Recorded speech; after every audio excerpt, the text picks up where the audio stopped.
Hello, everyone. We're back here, Season 6 LAN.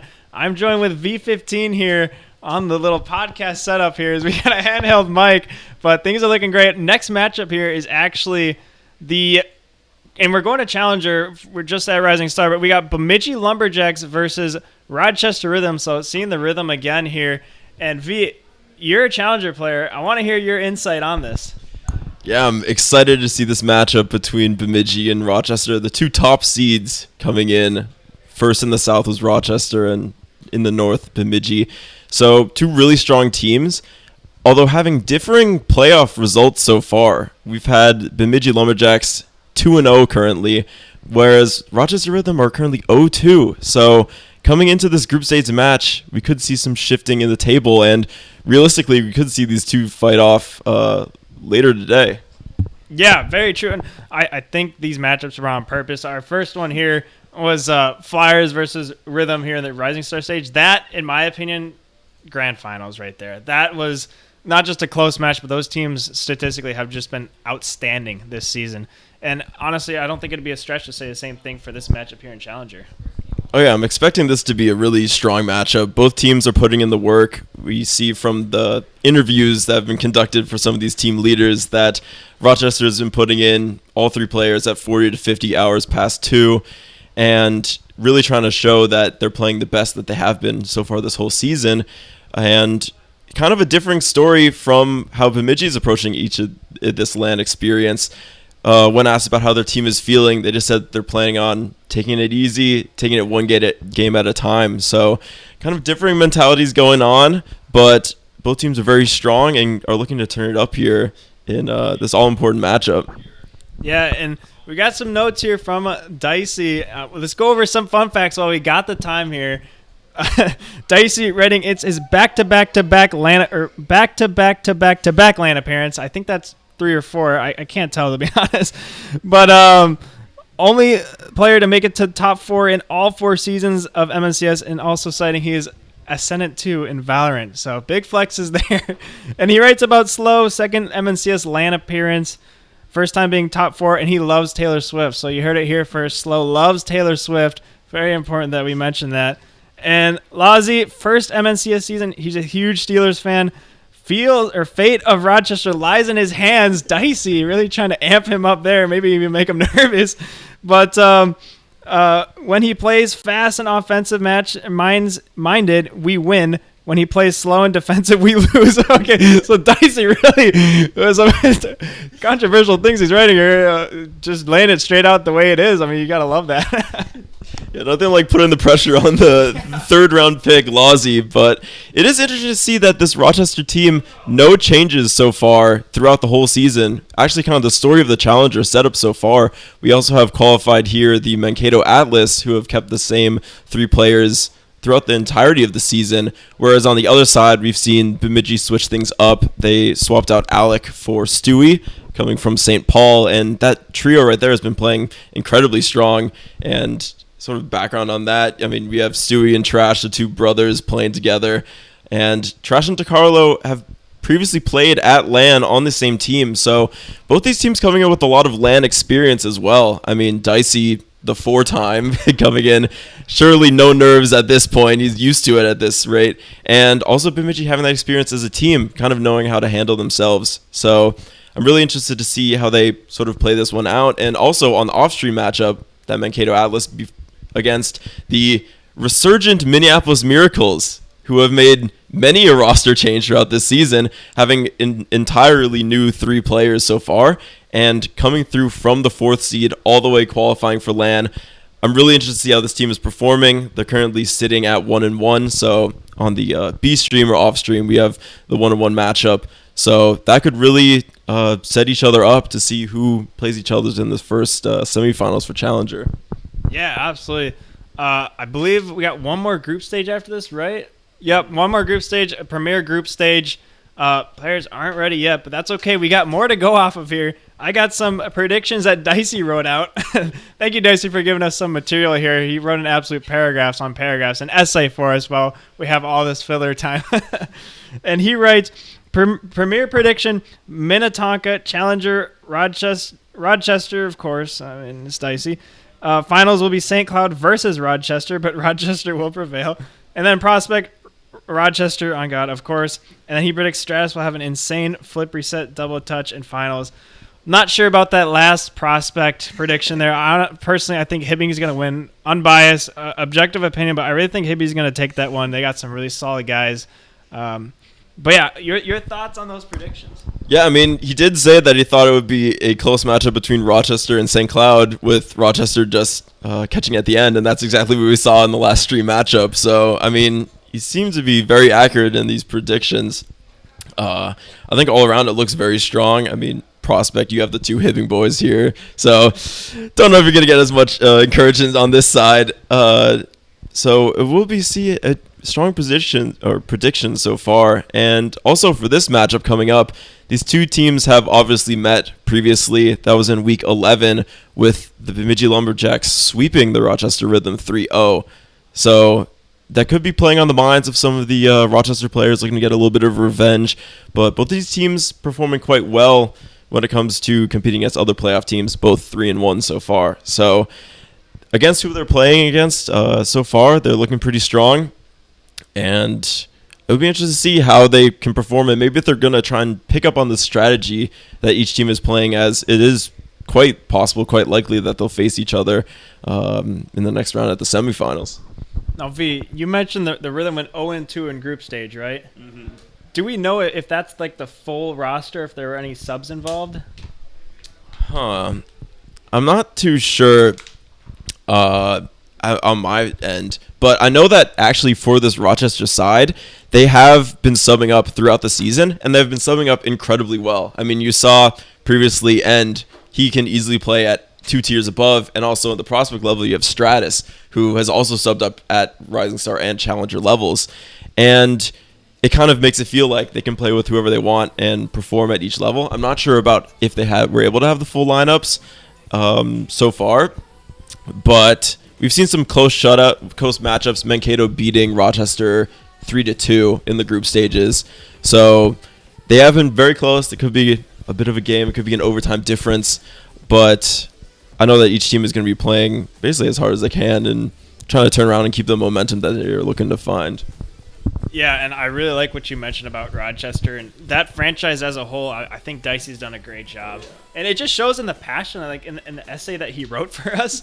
Like, he's very passionate about this stuff. And I heard from, I don't want to cite my source, but I heard before he, like, picks up players, he, like, plays with them a couple of times. I mean, the amount of time he puts into being a GM just showcases and how well he's done. And really his actions are just speaking volumes here.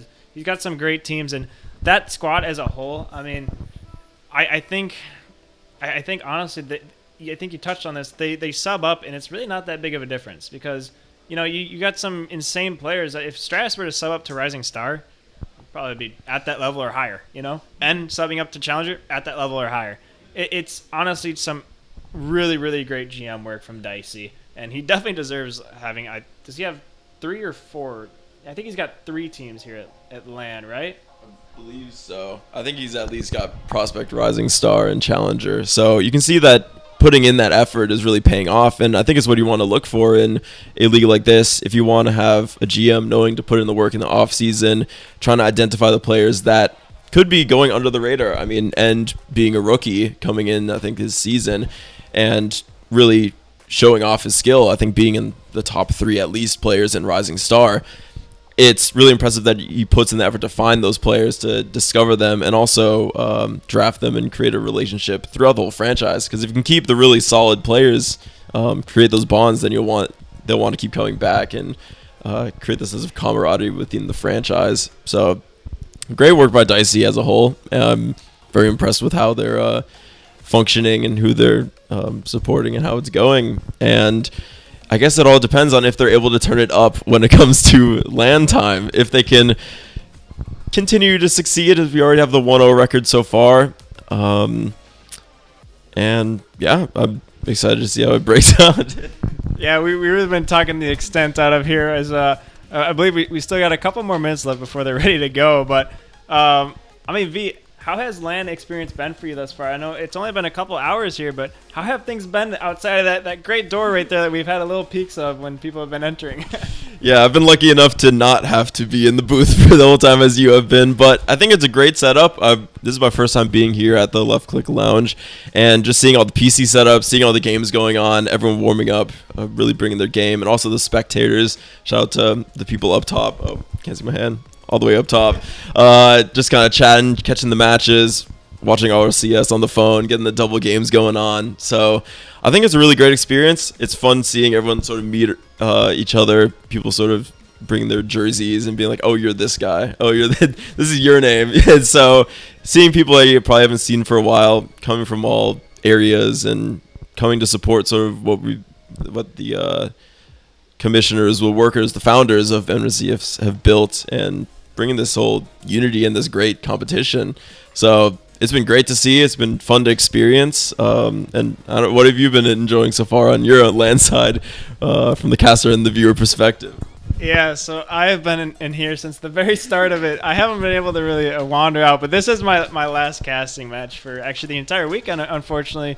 We'll see if I jump on it anymore, but I do get to finally explore out there. But I saw a little bit. It's really neat out there. Again, my first time here too.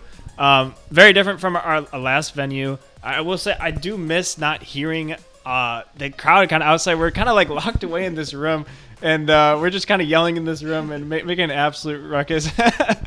But yeah, it's been great seeing a lot of people. Yeah, it is nice to kind of. It's almost like a family reunion. You just kind of like see everyone that you see in like six mans or you played against. It's really neat in that regard, and I'm sure you've experienced that far more than me. I mean, Prospect, there's not too much engagement there, but I still run into people from six mans and all that. But yeah, how's it going in terms of like challenger people? Yeah, I mean, you see challenge people all around. I will say there are just. You always see all like the sort of legendary figures. You like see people up there. You hear names, mostly in the Premier side. You're like, oh, I think someone just said that's Fuego over there. Oh, Fuego's kind of cracked. He's really good at the game. Or like, oh wait, I guess he's not here currently due to car issues. But if you see Ambrosia, it's like, oh damn, this guy's really about it. So you kind of see the people you talk about who have just this skill, and they're just the coolest, most laid back people that you know, and just seeing the difference and connecting the voice to the image is just really cool and interesting to see. And it's always great to see sort of the challenger tiers all get together. I think there's a lot of some good competition, a lot of names. I think the tier itself is very interesting, where you have people who've been around for a long time, people who are coming in, and people who've been around the scene for a long time. I mean, Dicey's been around for ages. You have Stewie doing broadcasting. So it's a nice collection of everyone who's really invested and intertwined with the whole scene. So them all coming together and being able to see all these people is just really great and really good fun. And yeah, it brings me, as I didn't make it, I'm excited to bring it on next season already. But as we can see here, we've got our first matchup coming up. Rochester Rhythm versus Bemidji Lumberjacks Challenger. Game 1, group stages. They're ready to go. They're fully warmed up, and we're going to see how they can bring it to the stage. If any team can get off to a big start, and to get what results they can. You see this ball coming out into the middle. Trash getting in the middle quite well, but slow, able to clear his sides. Sui putting it right back into the middle. Sent up high by Dicey and Slow. Carlo is quick to that one. Hanging out in the middle. Trash could get a shot here, but great save from Slow. Able to intercept that shot. Stewie getting a great dunk there. Just dominating pressure coming out from the Lumberjacks. Rhythm can't get quite clear their ends, but Slow is able to transfer it out. But again, Stewie in the right position. This ball is not past the midfield in any sense. Lozzie can't get the touch. Trash in a weird position. Big demo for Rochester. And this is just going to be an empty net against the run of play for these first 50 seconds. Dicey takes the lead, kicks things off for the Rhythm here in Game 1. Trash, unfortunately, maybe a little bit mispositioned there.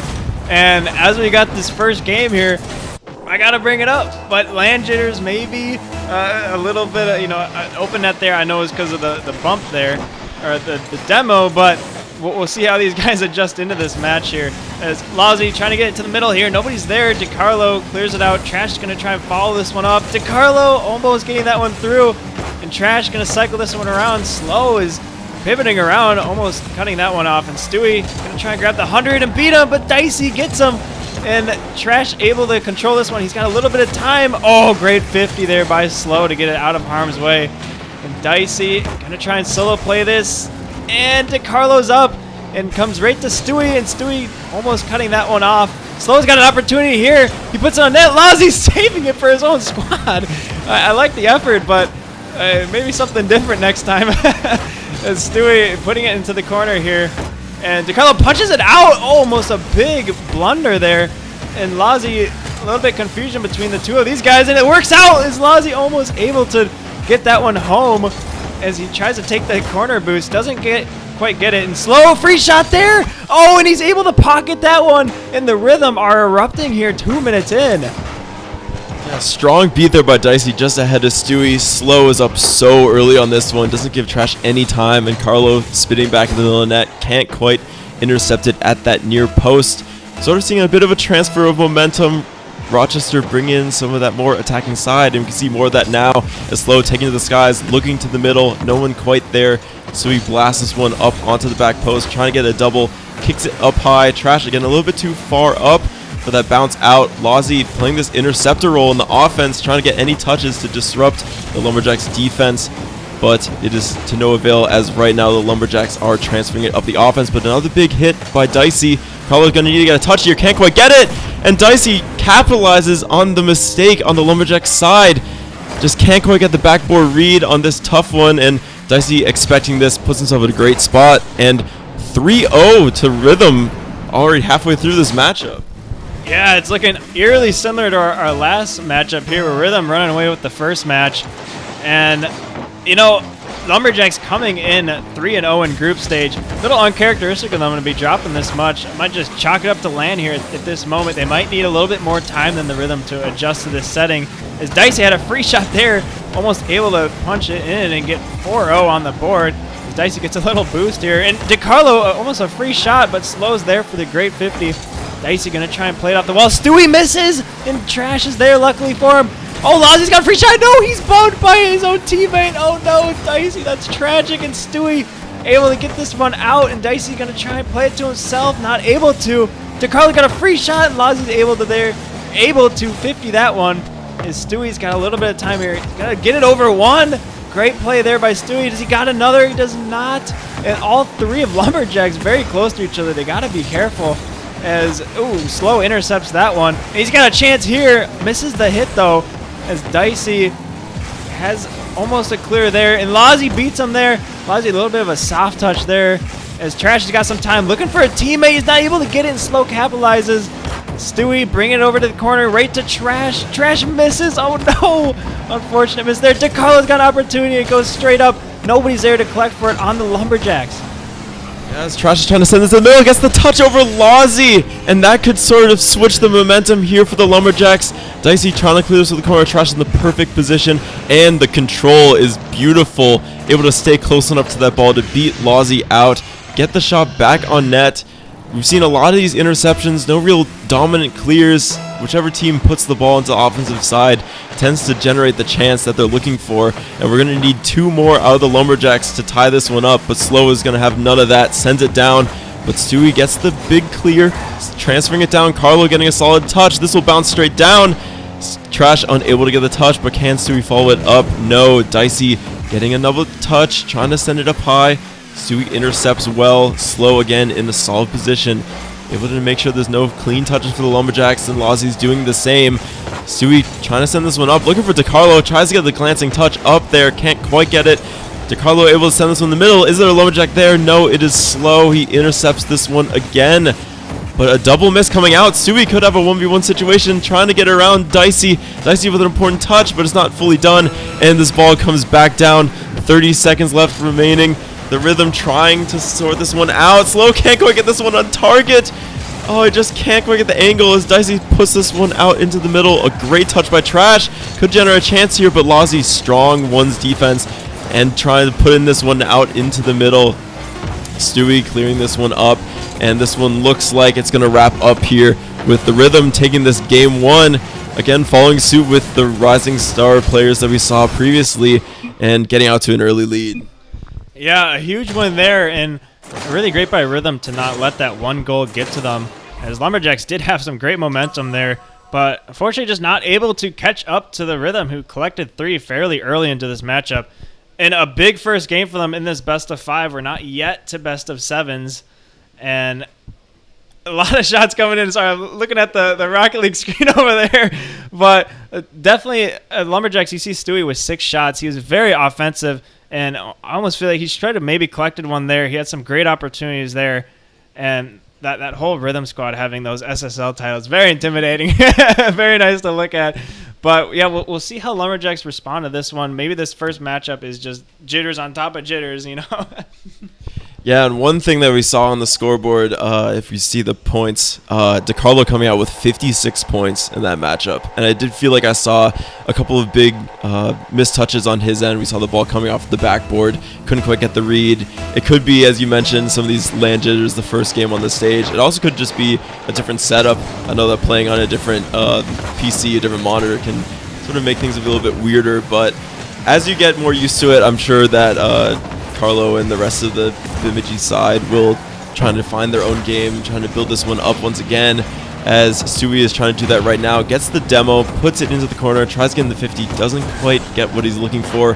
Carlo looking again for the dunk. Lozzie kind of sending this one out into the middle, but confidently brings it across the face of the net. Doesn't quite get it. Trash looking to get the shot, trying to send this one back up for another Lumberjack, and gets the pass out into the middle. Maybe gets a little 1 or 2 more touches than they were expecting on that side. As, again, back on the offense, Rhythm not able to hold on to much of this offensive pressure that they need to in order to expand upon their lead. And, oh, we see a pinch coming out. Oh, and it's a flashback to game 1 once again. You think that Lumberjacks are most likely to score, and then just one touch, one fluke, one incredible play by the Rhythm, and they're already up 1-0 once again. Yeah, I gotta be honest, that sucks to look at. I mean, that was a minute of zone time for Lumberjacks, and all just resulting in one pinch that just goes right into their net. That's a really tough one to swallow, especially Lumberjacks trying to jump in back into this series, and they unfortunately lose one up just like that. I mean, that's got to be tough, and we'll see how they respond. Here's Rhythm's got a chance there. Dicey almost able to push that one in. Lozzie bumped out. They got time, but Stewie opts to just send it away to the corner. Stewie still on it. Gets it to Carlo and almost grabs it. Trash, you got to be careful. Last one back. Good bump by Slow. And DeCarlo almost again able to push it away. Dicey getting it to the corner. Stewie pushing it up. Oh, and he almost gave it away. And good clear by Trash. DeCarlo, opportunity here. He's going to try and get it to the middle. A great pinch. It's right over Slow. Almost. Slow in front post. Able to grab that one. And Slow now with another opportunity. Trying to get it to the middle. Lozzie, good 50 there. Dicey's got to be careful. DeCarlo, oh, he doesn't get the flick quite. And Stewie's going to push one on net. Slow's got to clear that one, and he does get a good touch. DeCarlo sending that one away. And as we see, it's been very back and forth. It seemed like that one goal from the Rhythm has really disrupted this game. And as we're talking about one goal, another long ranger. How many goals are the Rhythm going to score from beyond midfield? Trash trying to get the touch, doesn't get what he's looking for, and Dicey in the perfect positioning to not just clear it, but put it into the front post. And again, just it feels like against the run of play, but you have to give some respect to the Rhythm. Their defensive clears off their own backboard are incredibly impressive. We're seeing a lot of the same long shots that the Rhythm are doing, but that the Lumberjacks are doing, but they're just clearing off any shots. And again, Dicey is just automatic right about now. Everything he's shooting, just like his car color, is turning into gold. 3-0 lead again, and the Lumberjacks, I mean, and again, this is the same scoreline as last game, down 3-0 with half the game left to go. Yeah, it really is just the same one. Lumberjacks having a little glimpse of light, and they got to somehow find that and get back into it here as they drop 3, and it's really tough to come back with that. And Lozzie, a great shot there, and now it's 4. Oh no, Lumberjacks, they're falling apart. Yeah, I don't know what's happening here. Just another great touch from Slow, and in the right position is Lozzie. Their offensive movement is incredibly strong. I mean, we read it in the pregame notes. If Lozzie's playing aggressive and attacking and fast, they're going to be winning, and I'm seeing a lot of that out of him. He's doing a great job of positioning himself, getting these midfield touches, and Bemidji can't handle it. But again, we're seeing a potential wrench in the plans of Rhythm's domination as Carlo takes this one himself. Just goes straight for the flick. The power goes right past Lawsy and restores some more offensive goals coming in for the Lumberjacks. Yeah, they needed something simple like that to just get them back into this match, find them where they were in that first minute of the game. As it's just gone away from them as DeCarlo trying to get it to the middle. Oh no, another pinch right at the net.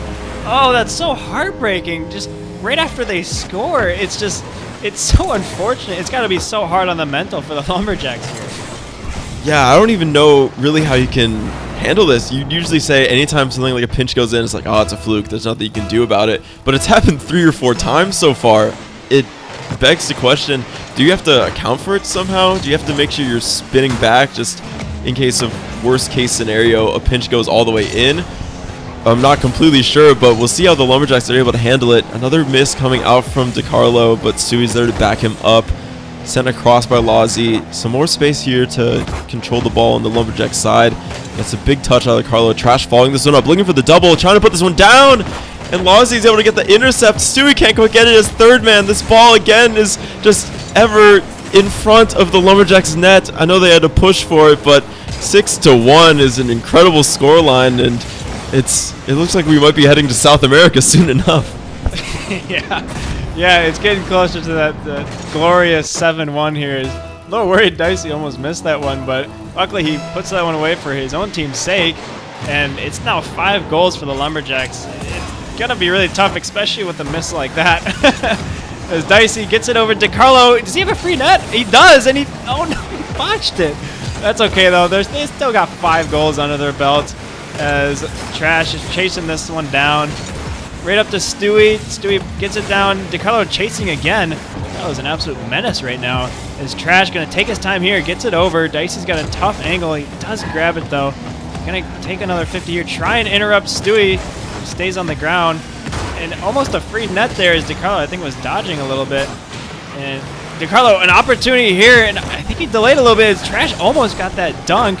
And oh no! A blunder by Slow. He just pushes it to the middle.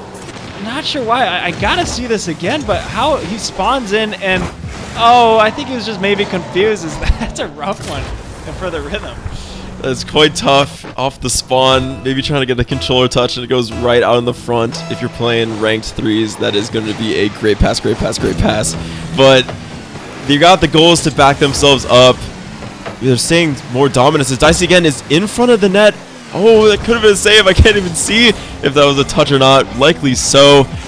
Ball's coming down back again into the Lumberjack zone. Dicey again in the offensive area with no one on the Lumberjacks quite around him except for DeCarlo getting the clear touch.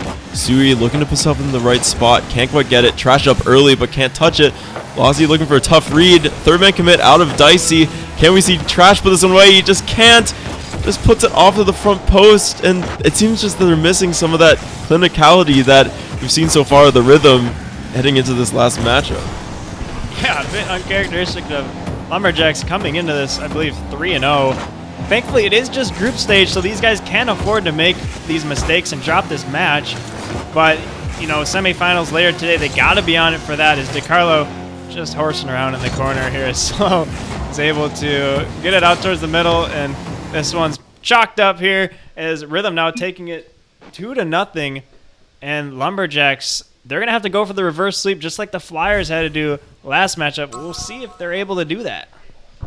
Yeah, just another dominating matchup out by the Rhythm, and it really begs the question, how are the Lumberjacks going to respond to something like this? Is it something with their play style? Is it something they need to change? What should they be looking for? And we saw a little bit of signs of life at the end of that game, generating some more offense, making more hits on the on their own defensive side, trying to help themselves out. But I don't know what they need to really accomplish. The defense from the Rhythm seems strong right now. It seems like there are no chances that are going to be going in. There are no open shots that they're looking for. And the only time that they have these open chances is when Rochester push too many people forward up the field. So I don't know from your end, Ben, but what are you looking for out of Bemidji to look for this sweep and what they need to pull it off? They definitely can do it. We saw it here in this first matchup. I honestly, what I've kind of noticed about this matchup and the last one is it's just not rounded out. You know, like it's just really scrappy matches, a lot of mistakes, and LAN will do that to you. And thankfully, they do have this group stage to make those mistakes. But as for Lumberjacks, they got it in them, and hopefully they can get that confidence of knowing that they have it in them, and getting reminded that, hey, we were in their zone for the first minute of the last match. We had them at their toes, and then we just kind of made some mistakes. Honestly, I think it is a mental thing. As we jump into this one here, and a good demo there, and DeCarlo's got a chance here, but I think Slow's first to it. Yes, he is, and he gets it over DeCarlo. And then he gets it past there. He's going to keep on here. It's Stewie's last one back, but he does beat him. And a great read there by Slow. And another great touch to Dicey. Dicey pushing it across, but Lazzie's a little bit late over to it. And a good bump there, and Lazzie got a chance here. A little awkward turn, though. Oh, it's just very, very awkward. DeCarlo trying to capitalize. And great save by Dicey as Dicey misses again. And Dicey and Slow right next to each other here. And Trash, unfortunately miss here. And Lazzie got a chance here. Stewie, great save. Oh my gosh. This has been an absolute chaos in the first minute. Yeah, this is some great chances coming out from either team. Both teams trying to get again. We've seen these early goals really do wonders. A great touch from Slow. Drops it down to Lazzie. Double commit on the Lumberjack side, but Carlo, great double tap. Able to keep himself close to this ball, but gives room for Dicey. Flicks it over the top, looking for the bump. Can't quite get it. Lazzie puts it off the sidewall. Slows in the right position again. Again, can't quite get it. Loose clear from DeCarlo. Could be a chance for Dicey to capitalize on it. Can't quite follow it up. But again, this ball hanging out. This could be a reverse story. We've seen goals go against the run of play on the intro, and we're seeing all pressure from Rhythm. Lazzie going back for this full boost, giving some time here for Trash to take over. Puts it up into the middle. Sui showing some pace, but Dicey sending it again back off his own ball and launching it up the field beautifully. Putting in a tough spot for Trash, puts to the side again. Dicey in the right space, able to again keep more offensive pressure for this Rhythm side. Up against the backboard, another double commit. Two players going to the same space at the same time. Could throw things off, but Carlo is doing a great job here so far, getting these first and second and third touches out from his defensive end. And as you see Trash moving it back down the field, it's just a midfield masterpiece. No team is really dominating the possession so far and is able to really break the defense and get control of this game as they need to, as this is the real deciding matchup on each one. Yeah, and I think we're seeing how this game should have been from the start, as both teams now settled in, and a great opportunity there. And it's just been super back and forth, nothing on the board yet. And I like what you mentioned about DeCarlo coming back from, I believe, only dropping like 50 points in the first match. He's done an excellent job coming back, and he's definitely in it now, and that's what's contributing to Lumberjack's success here in keeping this one close. Is Dicey messing around here in the corner, and a great touch by DeCarlo, gets it out front. Stewie's got a chance, he misses though, unfortunately. He could have got his team ahead for the first time. DeCarlo, opportunity here, tries to get it over Lazzie, great read though. Stewie's got another shot here. Both guys up on Rhythm, the double commit there, and Lazzie able to capitalize, or not capitalize, but save his team rather, from a very close opportunity.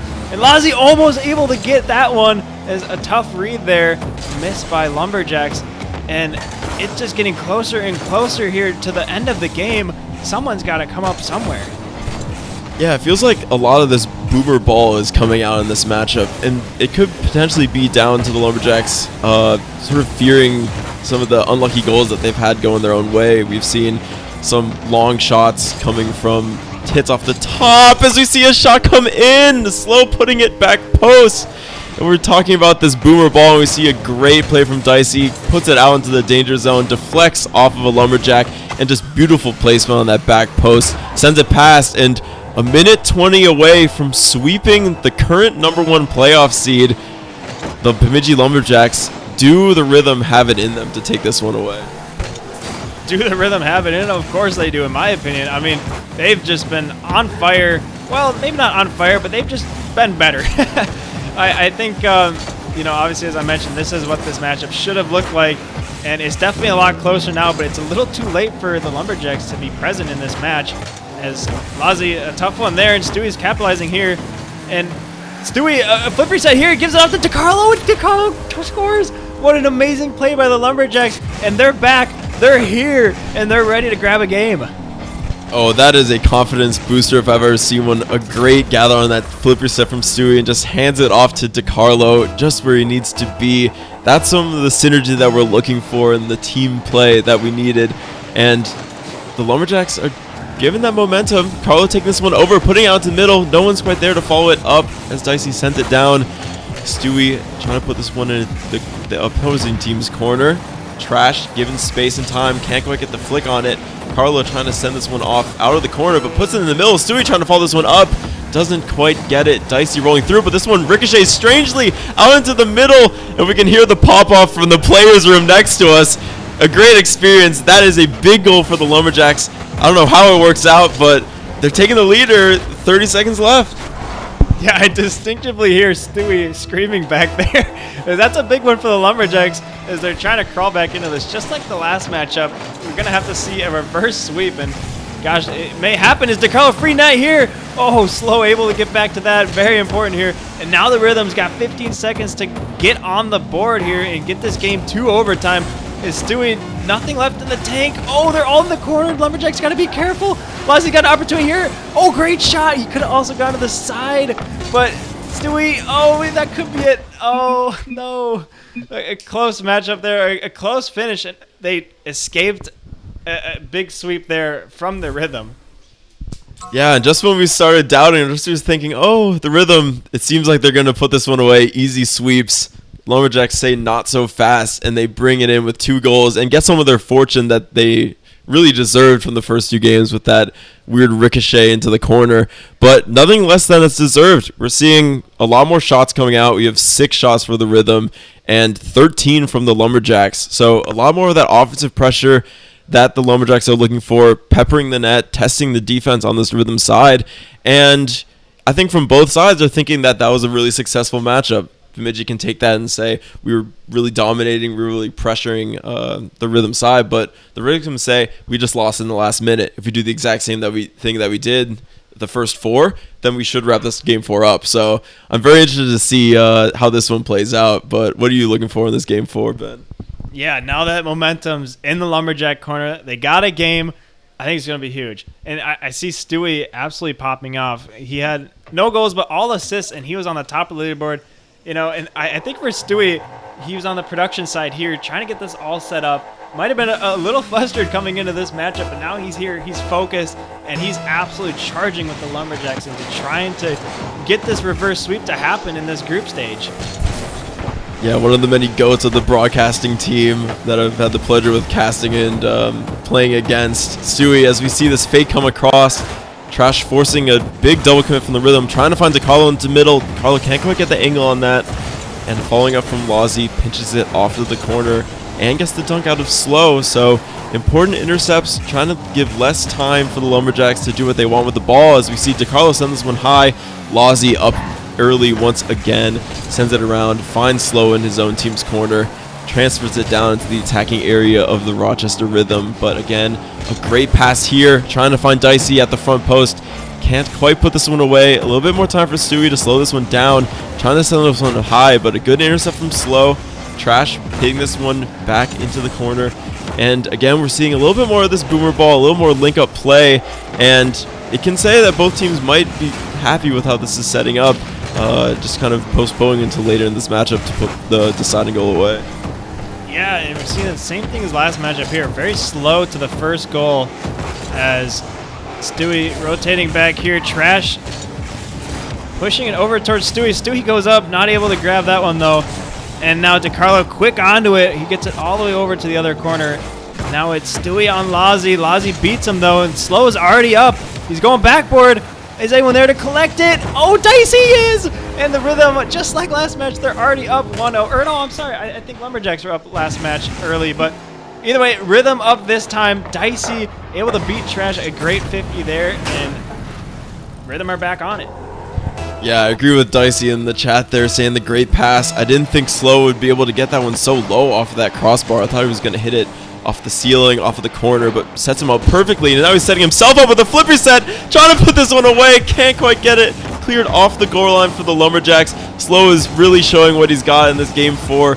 trying to bring his team, set up the opportunities for himself and his teammates, but Carlos having none of that, puts this one down. Stewie trying to get it, but again, Lozzy getting many of these touches off the defensive side, able to intercept anything the Lumberjacks are cooking up as this ball bounces into the middle. Slow, blocked out by the Lumberjacks. And we see a one situation, Trash dribbling with the on top of his car, a little bit slow, and dunked perfectly by the Rhythm. This one cycles back around into the front, again into the offensive zone of the Rhythm. Trash again getting beat on this 50, ball in a dangerous spot, just 50s after 50s, and that's benefiting the Rhythm. No clear chances. This ball just hanging out on top of the backboard here, but no one able to capitalize on Rochester's side. And if this ball is hanging around in the defensive zone of the Lumberjacks, I think the Rhythm will take it at this point. It's looking like one goal could potentially be enough, and the Lumberjacks really need to bring something out and generate some of these chances if they're going to get back into this game. Yeah, it's been really tough for the Lumberjacks here, but now they've got a little bit of zone control here, and Dicey, oh, that's a tough one. That's on net. Slow, what a great save. And now the Lumberjacks, they're on offense. Oh, Trash gets a little fake there. And just as we say that, now the Rhythm are on the offense. Lozzy sending it up. Stewie gets that touch, and he's going to get another one here. Slow is there. He gets it out towards the middle. Dicey up. It's a little off. Or no, is it? It could have been on, but either way, Trash trying to get it out. Tough 50 there. It's back in their corner is Stewie. Lumberjacks just stuck in their zone here. And just as I say that, they're now into the Rhythm side here. This Trash backflipping, trying to get something started here for his team. And a double commit there. That was almost a very challenging situation for Lumberjacks. And now Dicey's got a shot here. Stewie coming out of nowhere, taking that one away. And DeCarlo's got a chance here. Is all three Lumberjacks deep in the zone. Trash tries to go for a shot. Slow's going to get it out. And now it's DeCarlo trying to turn around. Stewie gets it. And it's getting really close. A minute left. Lumberjacks have got to get something on the board. Oh, it could be in. Oh, no. Dicey opts to not go for it. Slow, a great shot there. Stewie just trying to get a touch, and he does get a touch. And now it's just absolute utter chaos on the Lumberjack side. They got to get it clear. Stewie, great dominance flick into that to get it out.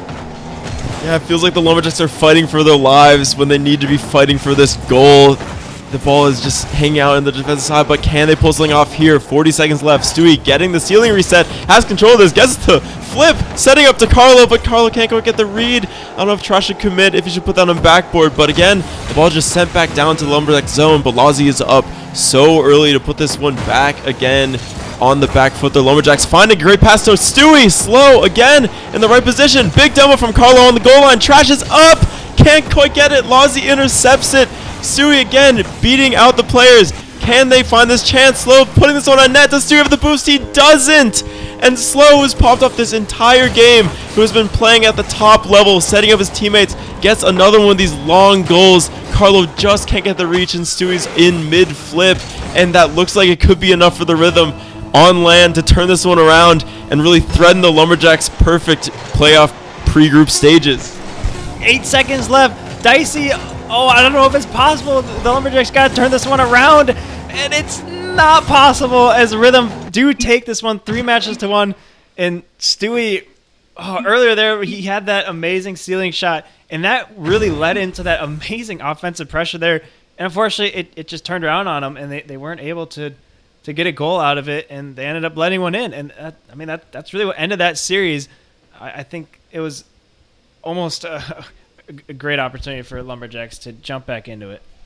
Yeah, I did like to see in those games 3 and 4, the Lumberjacks really turned up the heat. I think the games were much closer. It was more exchanges. We saw utter dominance from the Rhythm in these first 2 games. So it could be that case where that experience from the Rhythm on land and Dicey's prior past being familiar in this situation can show and improve these first 2 games. And it could be a bit dangerous when it comes to the rest of this LAN playoffs. I mean, Rochester Rhythm coming in 0-2, seen as just a 4th seed. Maybe they don't have the sauce, as you might say. But, I mean, I think if you look at that matchup, the Rhythm would gladly take the 4th seed as long as Bemidji is following up as the 1st seed. Because if they've got them figured out and they're able to continue what they're doing, I think that's an easy trip to the finals on the Rhythm side. Yeah, a great glimpse into what this Challenger scene will look like here, as that's it for group stage for Challenger and Rising Star. Up next, we do have premier group stage, our last one here, as we got the Minnetonka Barons versus the Burnsville Inferno going into this one. So I had to make a little peek into that, but we'll see you guys in a little bit for that matchup.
It's a slow start in my head.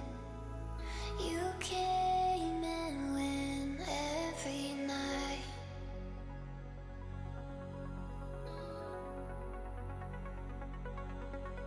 If I see you again, are you my friend or my life?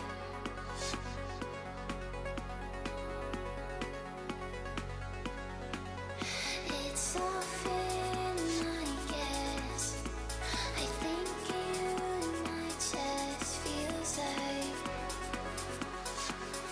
it feels like you feel like home.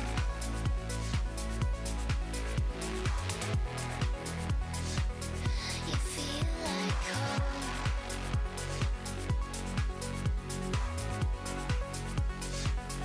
You feel like home.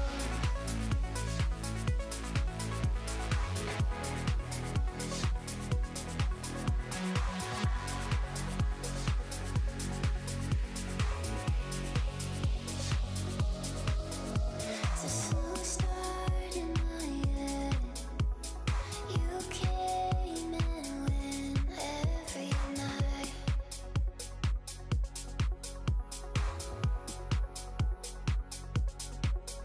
If I see you again, are you my friend or my life?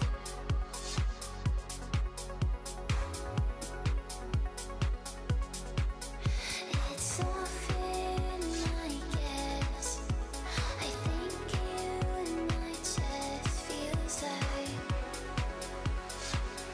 it feels like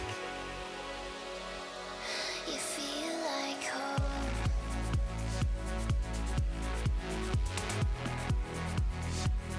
You feel like home.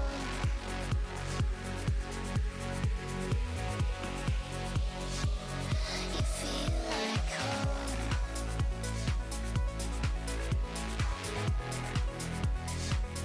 You feel like home.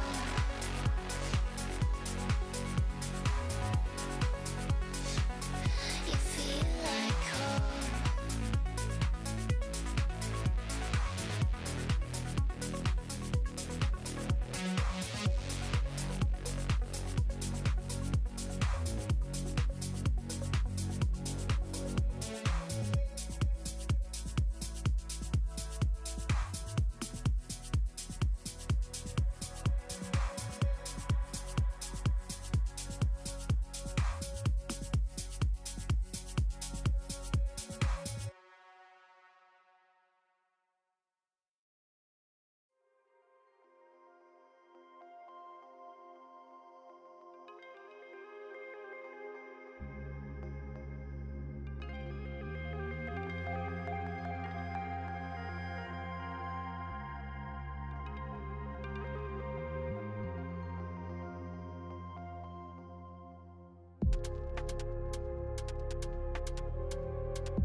You've seen me here before, above the mountain tops. With every step I take, I show the world what I got. I feel alive again. I feel like it's a new chance. Free from the wasteland, and I've got nowhere to be, so I'm waiting. I don't need a rush, I'm patient. However long it takes, I'll be there one day. Hey. Eternal, I'm alive and chasing whatever it is I'm facing. I can't walk away. There's so much left to say. Hey. Our story never has to end.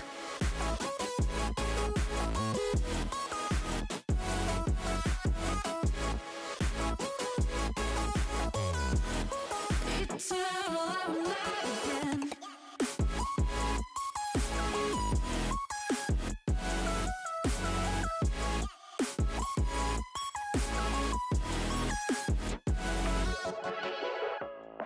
We don't know what will happen tomorrow, but I hope a good surprise. I could flip all the time that I borrowed and make another life. You can break my stride. There's a palace in my mind, made of light, and it shows. Yeah, yeah. The stars are falling, skies are raining gold. Yeah, yeah. Forever I'm free, that's what could be. So I'm waiting. I don't need a rush, I'm patient. However long it takes, I'll be there one day. Hey.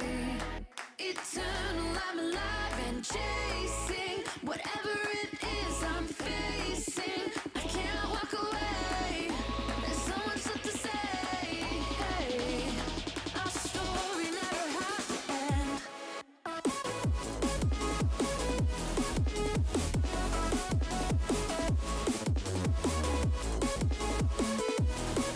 Eternal, I'm alive again.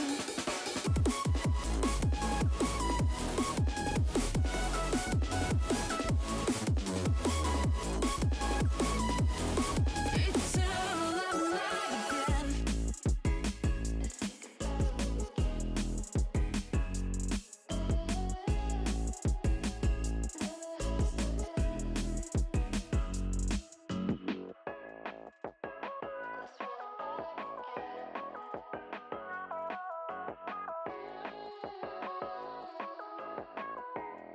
Our story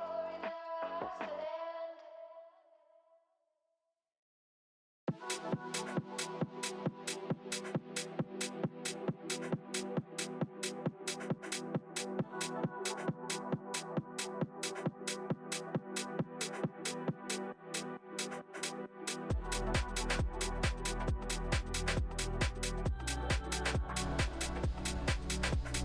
Welcome back to MNCS LAN. We have the premier group stage for you this time, and you know, Barons and Inferno, I gotta say, in my personal opinion, probably the top two teams in all of MNCS.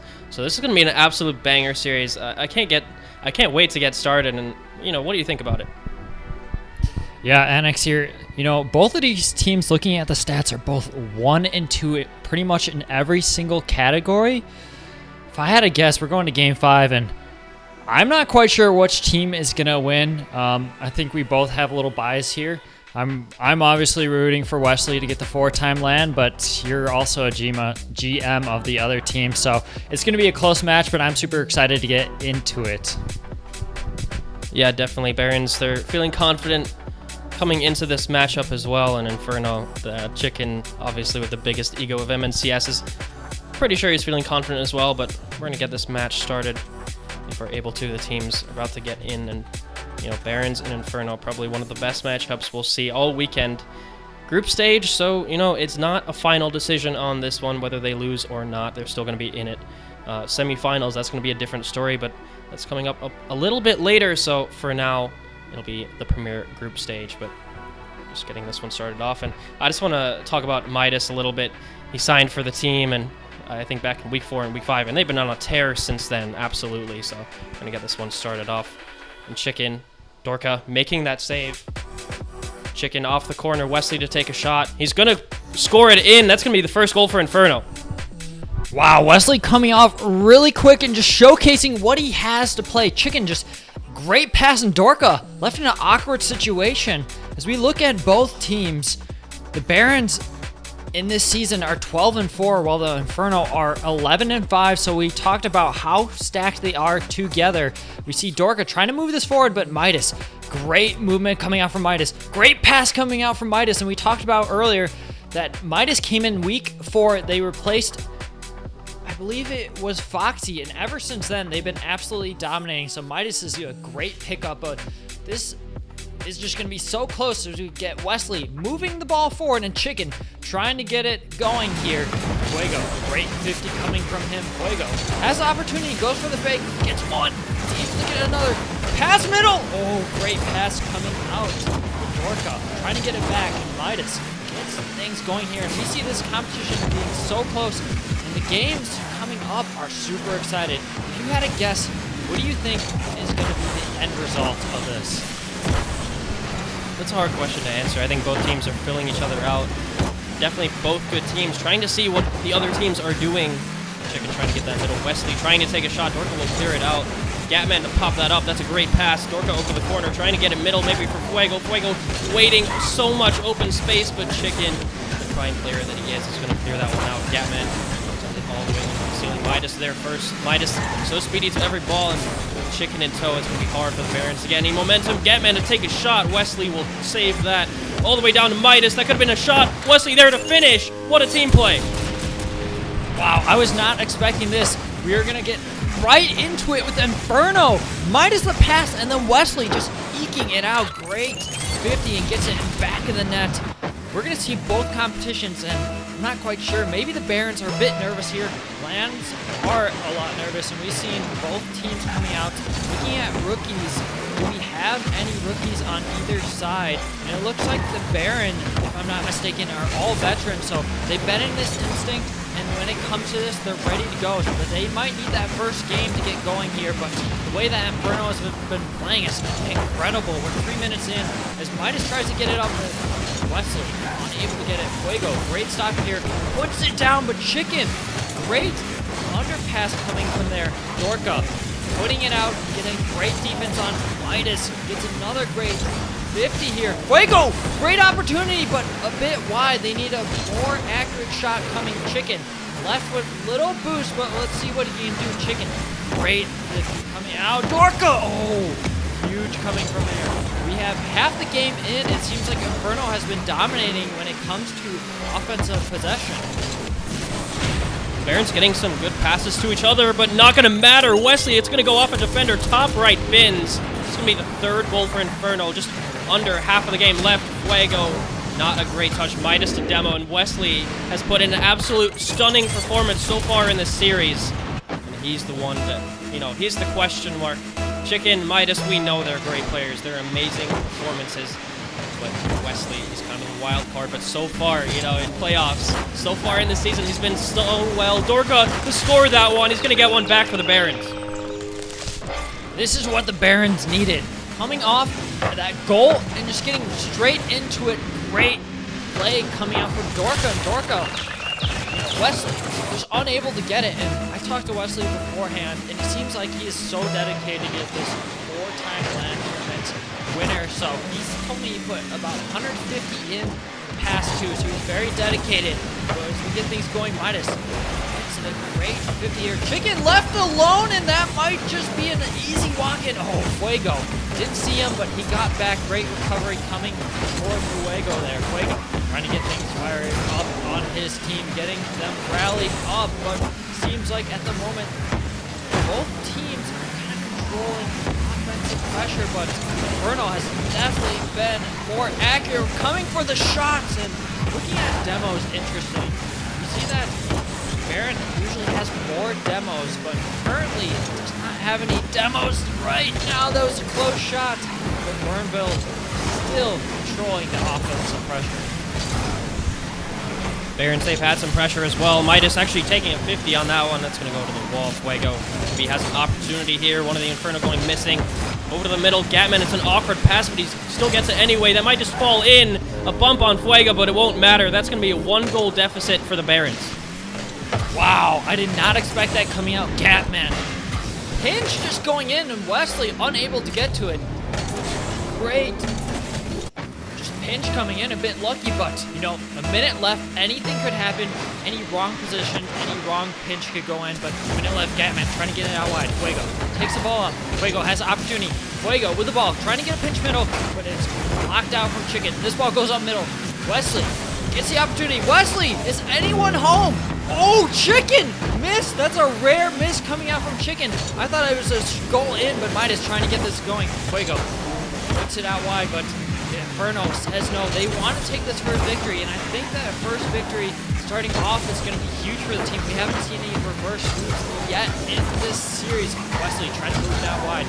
Wesley unable to, but Fuego gets an interesting touch to Dorka. Dorka trying to get it out, but Midas gets a great player left. There's 30 seconds left. Fuego trying to move it up forward. Chicken left in an awkward spot. Really getting good defense coming out from Chicken, but stopped out from Dorka. Dorka tries to pass it to Gatman, but Gatman unable to. Dorka! Ooh, huge coming out from Dorka. 20 seconds left, and it seems like Inferno has no boost, but Inferno gets the possibility, moves it out wide. Gatman gets a big boomer, and this is going to be a hard clear for Chicken, but Chicken able to get it. Passes up to Midas. Oh, Midas unable to get it. 5 seconds left. 3, 2, 1. Oh. Wow, what a game.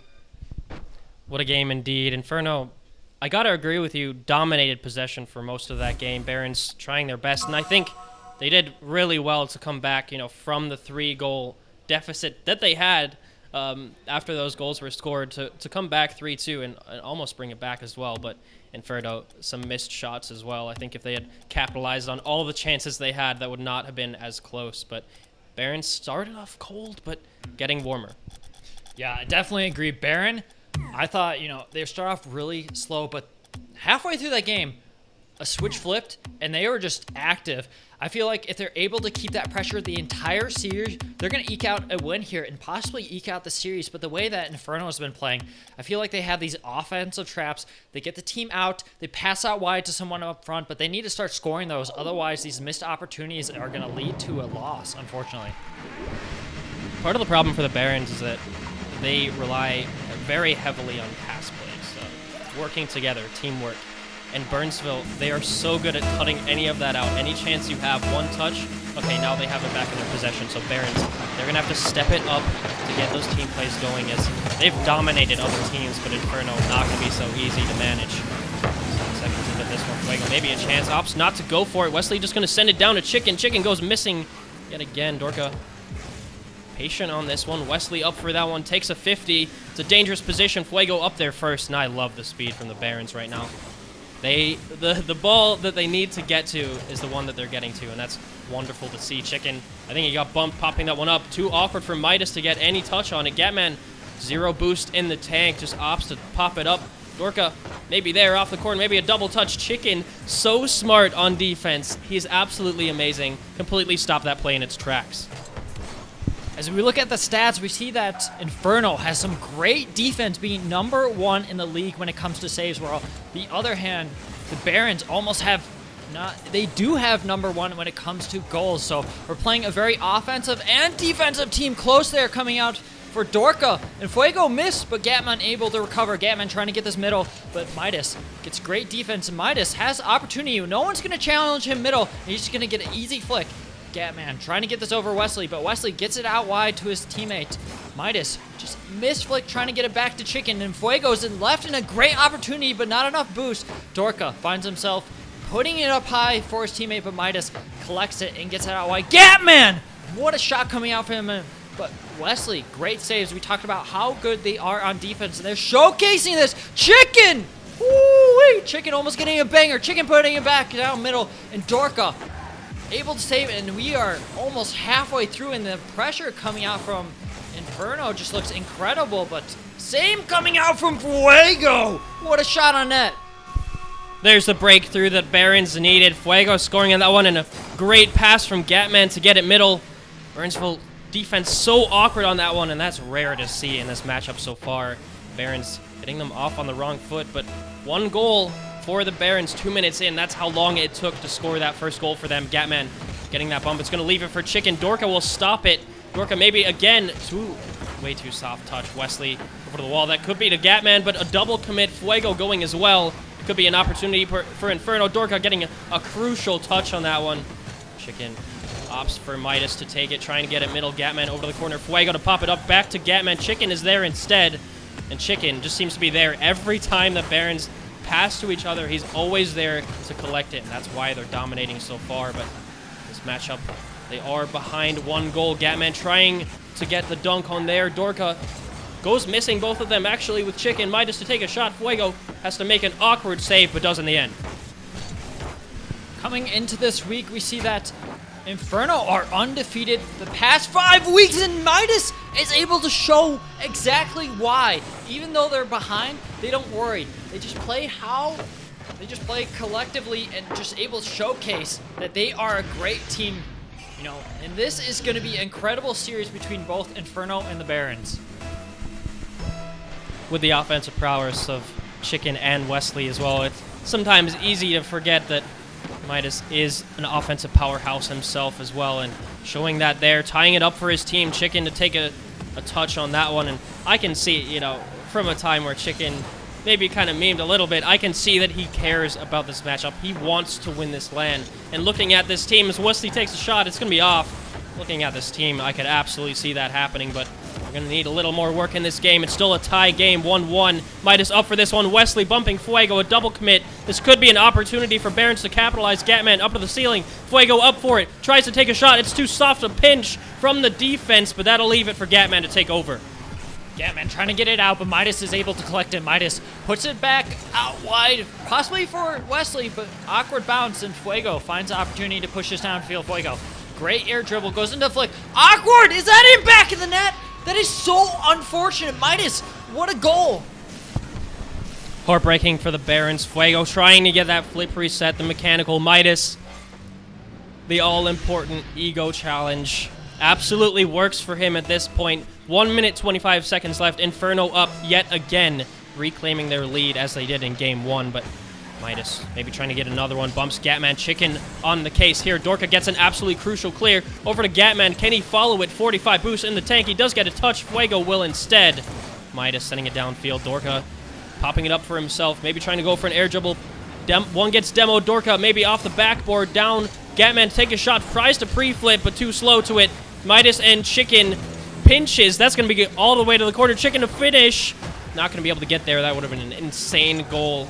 Definitely Gatman trying to get a touch on that one. Fuego over to the corner, and Barons, they look scattered right now. They can't get a play going, but here, as I say that, Gatman takes a shot. It's going to be too soft. 40 seconds left. Midas trying to get this out wide. Midas pushing it downfield. Gatman trying to get it back and forth. We've seen in the past couple minutes, there's been back and forth, and Inferno kind of got lucky with that pinch pass. Otherwise, there hasn't been a ton of threatening shots between both teams. 30 seconds left. Fuego trying to move this forward, get his team collected for a W, but Dorka takes a great save, and Chicken is being that ego, awkward player, just always getting in the way of everybody. But Wesley has opportunity. He's going to take the slow, gets a great passing play up forward, but none of his team's there. Gatman pushes it out wide with 8 seconds left. Dorka gets the clear, but great save coming out from Chicken. 4 seconds left. Oh, Wesley, the nail in the coffin. Yeah, 2 seconds left, 2 goals. That's going to be impossible to achieve. Wesley on that one again. You said he's been putting in hours. I can see it. He's definitely putting out with his performance in this one. As 2 seconds left, we close out on this game. But Barons maybe trying to get one for the road. That could be huge for their momentum. They might just drop down. Gatman trying to get there. That will be the end of game 2. Inferno taking that one up 2-0 in the series. And I just want to highlight something you said before about nerves. And definitely in this matchup as well, group stage. if you have any nerves, now is the time to get those out. This matchup, in a way, it doesn't matter. So, if you have nerves, this is the time to get them out. Semifinals, that's when the serious business begins. Yeah, 100% agree with this. It might be the nerves and your players best. So getting them collective, telling them, one loss isn't bad, but let's get back into it because you can't hold on to these losses because if you hold on to these losses, they're just going to eat you away. And the way that Inferno's been playing, it's been lights out. I feel like everyone on the field has had good touches and able to get in back of the net, but, just unfortunate on the other side of things. I feel like their offense isn't just able to get it. Their defense has been shut down really well, but Inferno just finds these cracks and able to get them in. And a bit unorthodox for the Barons. Usually we see them supporting each other, as the Inferno have been doing. Inferno have been doing an outstanding job at following up on each other's touches, helping them out. If someone's awkward, another teammate is there. Barons, I haven't yet seen that from them, but I know it's in them. They've gotten this far, Annexed, and that'll hopefully carry them into the future. Dorka up for this one, maybe trying to score the first goal. Chicken last makes that all-important save. Fuego out for the corner, trying to get a double touch. Dawes pinches it with the wall. Wesley up for that one, gets a great touch, but Fuego actually there off the backboard. Maybe Wesley smartly sends it over to the corner. Gatman as well, trying to get it middle. They get it middle a lot, but I don't see many shots on target from the Barons. Barons looking. Oh, Chicken Inferno looking very spicy there. Wesley with the shot. Almost gets it in. Midas able to get things going forward, and Dorka pushes it forward.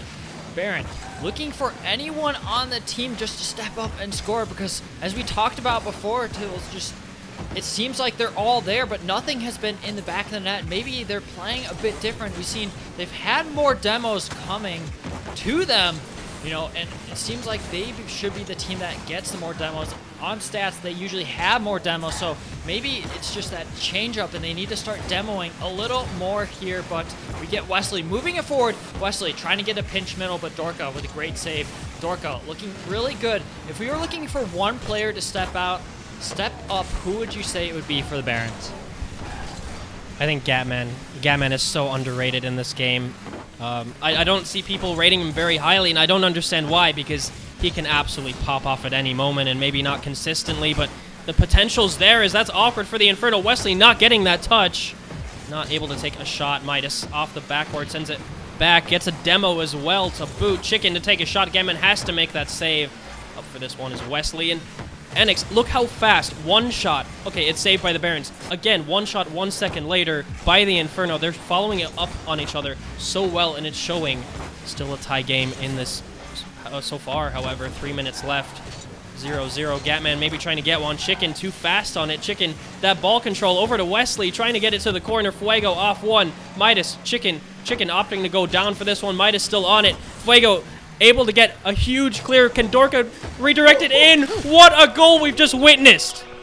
Dorka just catches him out, and Fuego, what a pass. Dorka cherry picking, great pass, zero boost, able to put him back in the net. But we were talking about how Inferno has that constant offensive parade, and it's maybe a couple minutes later, but we might see Inferno come back. We've seen every time that the Barons have scored, at least a minute or 2 minutes later, we see Inferno coming, possibility with a shot.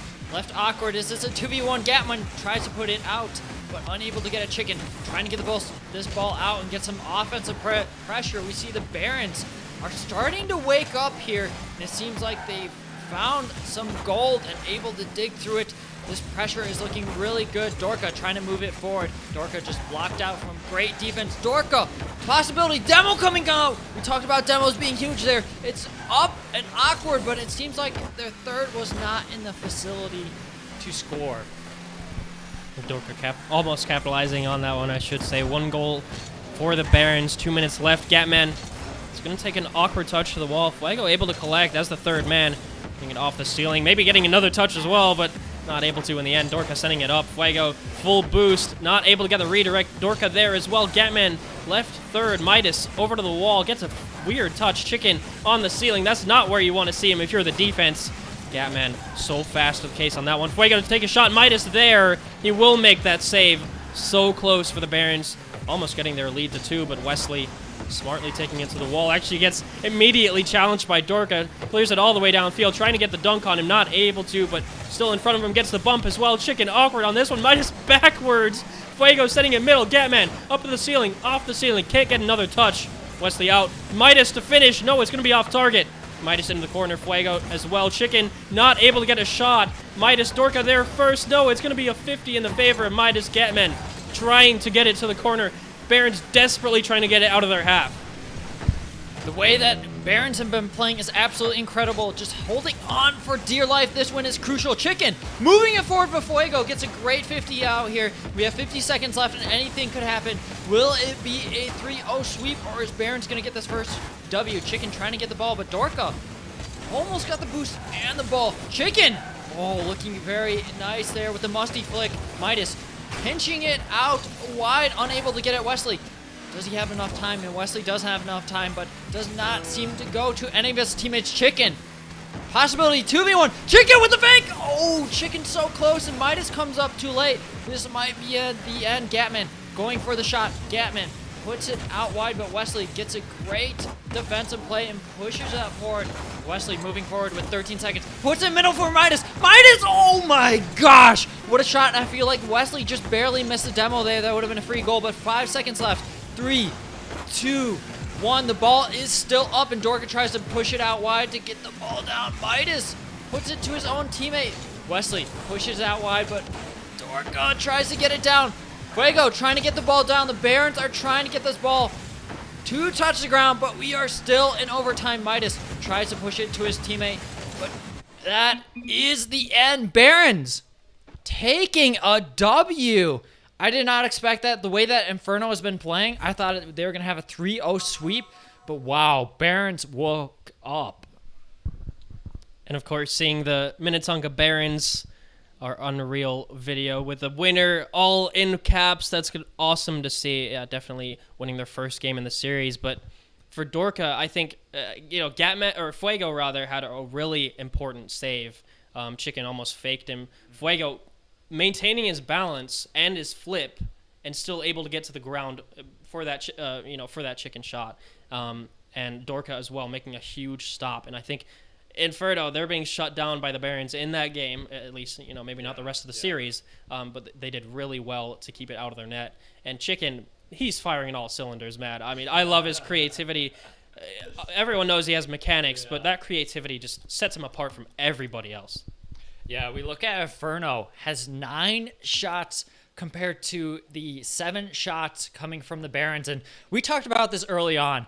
Inferno is one after the other, the shot after a shot, and it's just incredible how they can keep up the pressure for so long.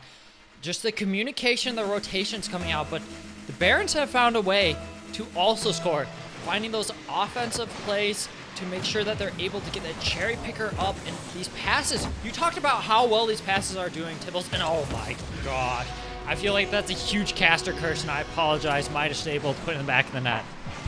Come on, man. You shouldn't have said anything. No, but that is a big miss from Gatman. But 7 seconds in, they have the whole game to recover on this one, so I'm not too worried about that. And the momentum from winning that game, I think that'll help them out as well. Missing a save like that when you're down 2-0, not going to be able to do anything. Dorka with 0 boost. Like I said, not going to be able to take that shot either. Fuego over to Dorka. Dorka still on 0 boost. Is able to pop it up, but that's going to pop it up for Chicken as well. Dorka able to make another save. Dorka putting in work on this defensive end. Gatman trying to get out of the corner. Gets it past 1, actually. Fuego on the prowl. Gets a demo on 1, but Gatman gets 50'd by Midas. Just trying to send it middle. Wesley to take a shot. No, it's going to be stopped. Gatman in his own corner trying to clear it out. Fuego on this one. Inferno still 1 up.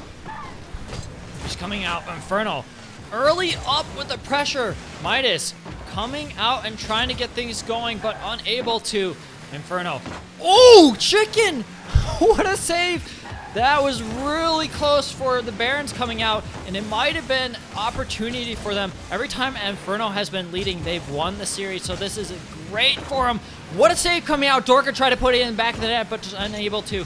Midas putting it out wide, and it looks like Inferno is boost starved at the moment. Dorka, no one home, but no one there for the Baron. Baron needed that last player to cheat up and score, and Midas, oh, saved by his teammate. And and it seems like Inferno have survived that barrage of attacks, and they're going to move forward here. Wesley trying to put it out wide to the backboard, but backboard defense have been really well coming out from Barons. I feel like Inferno, the way that they've been scoring is quick passes to each other, but we've seen Baron also with incredible passes, just able to sneak it through a couple here, but 3 minutes left. We are up Inferno 1-0. Oh, Gatman! Puts it back in the net. Gatman making up for his mistake earlier, a miss on the defense, but he won't care. Gets it top bins. I think pre-flip that as well. The defender on it still makes the goal. That's going to be a tie game for the Barons and the Inferno. And I wanted to mention that Fuego, we mentioned Barons maybe a little down bad in this series, but Fuego, a past LAN winner, won it last season with Ambrosia. That could be an opportunity. Midas to make a save. It's off the post. Is a follow-up there. Gatman is off the ceiling. Midas trying to get it down to Wesley. Wesley opts the back pass. Gatman off the backboard. Chicken there to save. That was an absolutely crucial touch. He needed to make that, or it was a sure goal. Dorka going to take over for this one. Flicks it past one. Midas there. An absolutely amazing save. Puts it off his own crossbar. Midas over to the wall. Chicken there as well. Fuego gets a touch. Gets demoed for his efforts. Gatman to the corner. Trying to get another touch on it. Wesley will take over. Takes a 50 instead. Wesley retains the ball. Gets another touchdown. Fuego goes missing on that one. That could be an open net. Chicken to finish. 2-1 Inferno. Chicken able to put him back in the net. The offensive pressure just changed so quick. With a flash in an eye, Inferno are back up. We talked about how well the Barons have been playing, but Inferno, they seem like they're a bit awkward there for the past couple minutes, but a quick cherry pick just able to get him back in the net. But Barons, the way they've been playing, I feel like they're able to return and possibly get a goal pretty soon here. Barons all on defense here. Wesley, great pass, but none of his teammates were there. Tries to pass it back. Chicken unable to get it. Midas left in an awkward spot, but gets a great 50, and now Fuego's backtracking and trying to move this forward. Demo play coming out. We've seen more demos this play, and Dorka, huge dunk. Dorka, that's going to do wonders for his confidence in this one, scoring a goal, tying up the game yet again. Midas an awkward touch. Dorka sensing that as well, and he's such a star player as well, coming up for this one, getting drafted Premier. What a proud moment in this one. Group stage, it doesn't matter. It's going to be LAN either way. A LAN goal is a LAN goal, but still a tie game. Barons still have work to do to take it to Game 5 and hopefully take the series. Gatman up for this one. It's going to be off target. Chicken gets a touch over to the corner. Dorka there as well. And I'm seeing so much energy from Dorka. Fuego to finish. No, it's off the crossbar. Nobody there for the Barons. That's going to be a huge missed opportunity. Huge missed opportunity. That was possibly the nail in the coffin, but we're going to have Midas keep going forward. And Wesley moving it forward. Chicken! Whoo! This series has turned up by 100. We both mentioned that Inferno was playing incredible this series, and I personally thought, Annex, that, it was going to be a sweep, but Tibbles and his team has been proving me wrong. Midas putting it. Oh, great save about Gatman. We talked about Gatman being that sleeper pick, and he's definitely showcasing he is a sleeper pick. Chicken trying to move this forward. Chicken moving it forward. Indeed, Chicken with the shot on net. Oh, a bit close with a minute left. It could be anyone's goal. And Inferno looking for the last series win, and Barons trying to take it to a Game 5. And, okay, as I was going to say that I don't think I've seen the ball touch the ground in about 2 minutes now, but as I say that, it does. But yeah, this is an absolutely huge fast pass game. Dorka off the backboard, off the crossbar. Instead, Wesley to the wall. Dorka, maybe another missed opportunity. Gatman, that's a huge clear. Can anyone follow up on it? Gatman, it's going to be cleared all the way downfield by the defender, Fuego, to send it back up. Fuego up for this one again to take a shot. It's off the backboard. It's saved instead. Dorka opting to go back for that one. That's a smart move. Chicken knew maybe he was challenging on that one. Could have gotten past him. Gatman Wesley getting it past one, rather. Dorka getting it past one again. Gatman flicks it up, making one to the left corner. No, it's going to be wide. Fuego to the middle. Can Dorka finish off the backboard? Maybe there. No, Gatman all the way back. Fuego to take possession. That's almost 0 seconds. As soon as it touches the ground, Fuego to take a shot. Chicken is there. Puts it down. Gatman off the crossbar. We go to overtime. You can't make this up. Overtime. Holy smokes. Chicken hitting him with the close one, getting in his mind there. Oh my gosh, Gavin! Oh, what a save! You can't make this up. Dorka trying to put it in back of the net, but it gets pinched out. This series has been one of the best series I've ever seen in my Rocket League career. Dorka trying to move it forward, but unable to. Chicken has a possibility. Chicken has enough boost. Chicken goes low. Chicken puts it back in the net, and that is the series. Chicken, I talked about his confidence before, his creativity. Look at that. Goes low, sees Gatman going high. He's expecting the flick there, or maybe the shot. But Chicken, he knew better. He knew what to do. He knows how to score, and he did there as well. Inferno take the series 3-1. Yeah, for Chicken, I know he cares. I know he wants this, and he's definitely showing it. Yeah, definitely agree. Chicken and Wesley playing insane, but I honestly thought Barons was going to come back and get that series and take it possibly with a reverse sweep. But look at how dangerous Barons are. No, it's one loss. You know, they'll play some other teams, but they're going to be deadly. I am scared of the Barons, but Inferno showcasing, if they get out early, get 2 wins, they are an incredible team. Their offensive play, it's like you talked about, it's so creative. They are not a one-dimensional team, one-trick pony. They have multiple games. But we're going to take a little break here, and we're going to get into our next series pretty soon here. So hold tight. Enjoy your Rocket League. Have a short lunch break, but we're going to get right into it. Eternal, I'm alive and chasing whatever it is I'm facing. I can't walk away. There's so much left to say. Hey, our story never has to end.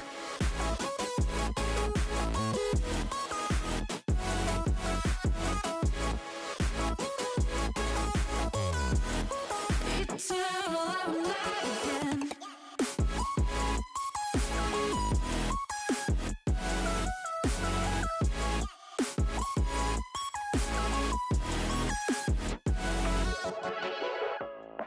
We don't know what will happen tomorrow, but I hope a good surprise.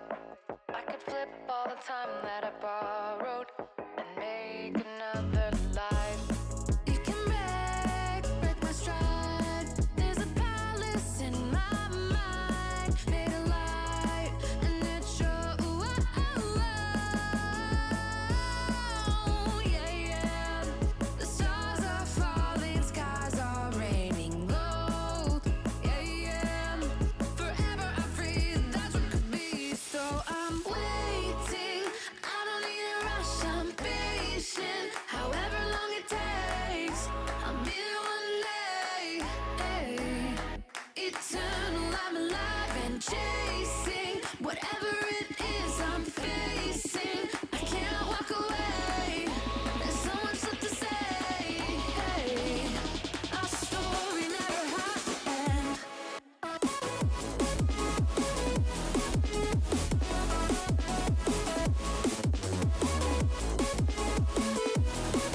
Eternal, I'm alive again. Eternal, I'm alive again. Our story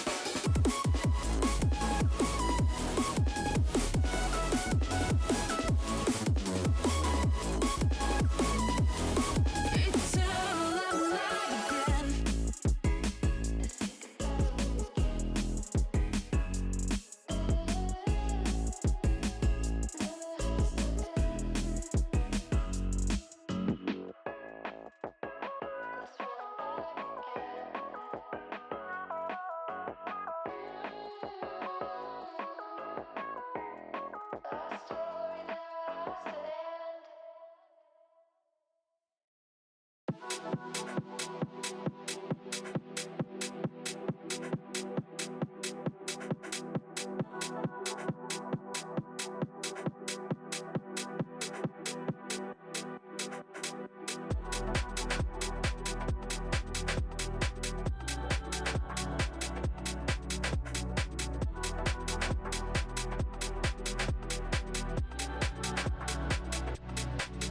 Yeah.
Hello, ladies and gentlemen. Welcome to the first Rising Star semifinal of the night. It is going to be the St. Paul Senators going up against the St. Cloud Flyers. It should be an incredible matchup. Alongside me here today, Mr. Kolbs. How's it going with your first time casting?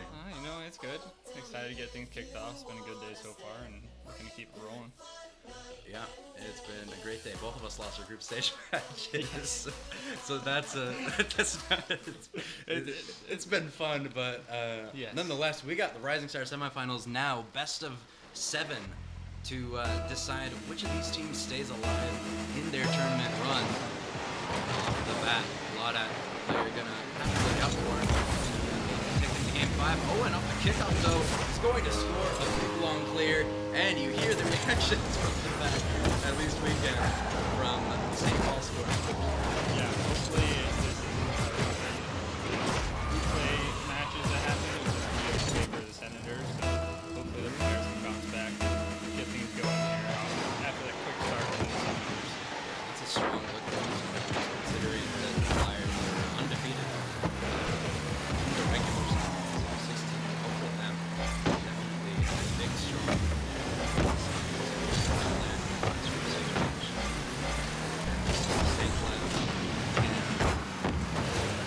If St. Cloud can There's Silvy's got an open net, and he's going to score. The Senators. That's just a play from there. Bladat, and then Shalonka's not able to reach it. Silvy just has a wide open net.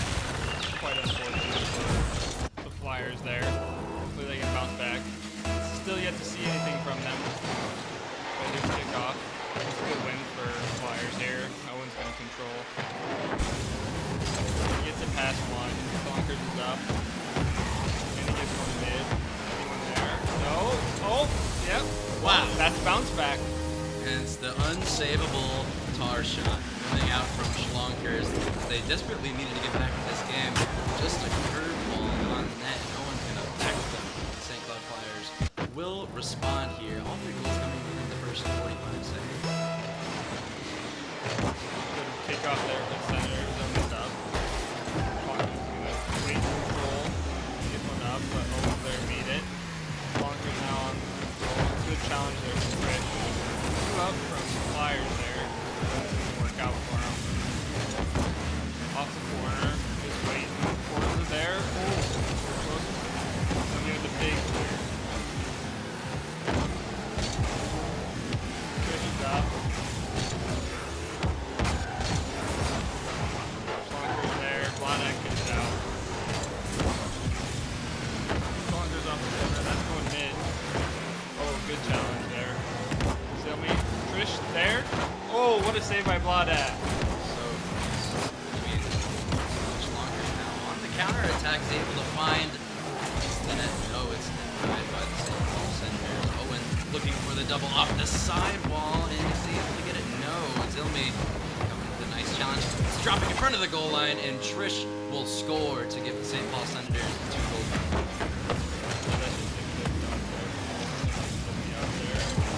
Back-to-back dumps that were quite unfortunate there for the Flyers. St. Paul, 2-goal lead now, comfortable. They're sitting in game 1. Kickoff. Side of the wall. He's got it mid. And Trish extend is, and just an unfortunate last touch from the Flyers. He's gonna wrestle. Goal there, great shot. Prevailing here over and over again. It's just really unfortunate. Just perfect balance right underneath them. Flyers are thinking here, long series. Maybe we just hold them to one more, to no more, and get going again too. That's what it's supposed to be here. There's still lots of time left. There's a lot of time left, so from the Flyers, of course. Into this game. It's possible to come back for a good one. Down here. Start something here. Or is a shot?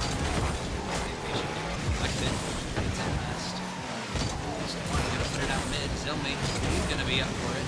Hits it towards the left side. Gets Zilmi to touch though.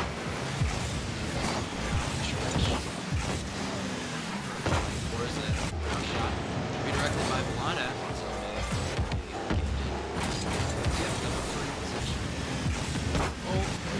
Crazy shot from Clockers there. He's up so early, and no one was up there to contest him. He only thought he had a great clear, and the bump forward on Trish and wide open net. We still got ourselves a game here. 2 minutes left with it being 4-2.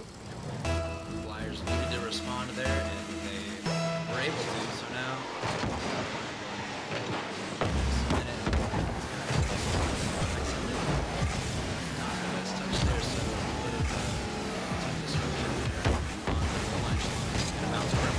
can he get there fast enough? Zero boost, lofting it towards net. It's on the goal line. Owen turns around, hits the right side. Zilmi there to follow, but the Flyers hang on somehow. Yeah, that was a great turn of events there for the Flyers.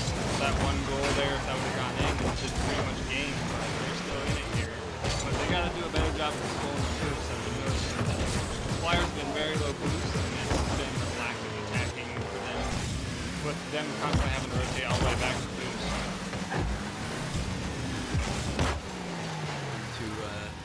Going to extend this one forward, Vlada past one of our schlonkers. Senators looking for that pretty much supreme goal of this game, number 1. Minute left. Flyers back in this game. Vlada pass down to schlonkers, but this will bump instead. Now Forza coming up for this one. Schlonkers quick shot, and they're going to get it. 47 seconds left. Game's not over. Capitalizing on all their opportunities they have. We've also been hunkering down on defense, making sure that Senators don't add on anymore to what they've already accumulated in the game. 47 seconds left now. Decent amount of time. His own goal line shot from Vlada towards the right side. This is off the mark. Zilmi pull this one up the wall. Hit it mid. We've got a teammate of Trish. Moves to 50. Schlonkers. Now Vlada. Mid Forza. Trying to get a touch to keep it in play. Zilmi. 4 touch out. Schlonkers shot saved by Owen. It's a big defensive stop for the Senators. Yeah, hopefully the Flyers can get it back here. 15 seconds left. Shot on by Zilmi. Forza with a good clear. The Flyers will follow it up. Looks like they're really low boost right now. It might be here. Zilmi with a good pop-up. Oh, the crossbar saves him. But it is still down, and that is game for the Senators. It got a little sketchy there at the end, but they prevailed, and game 1 goes to them. Yep, Rochester, St. Cloud, excuse me, just a bit shaky there at the start of that game. They definitely got it back into high gear towards the end, but they were just not able to,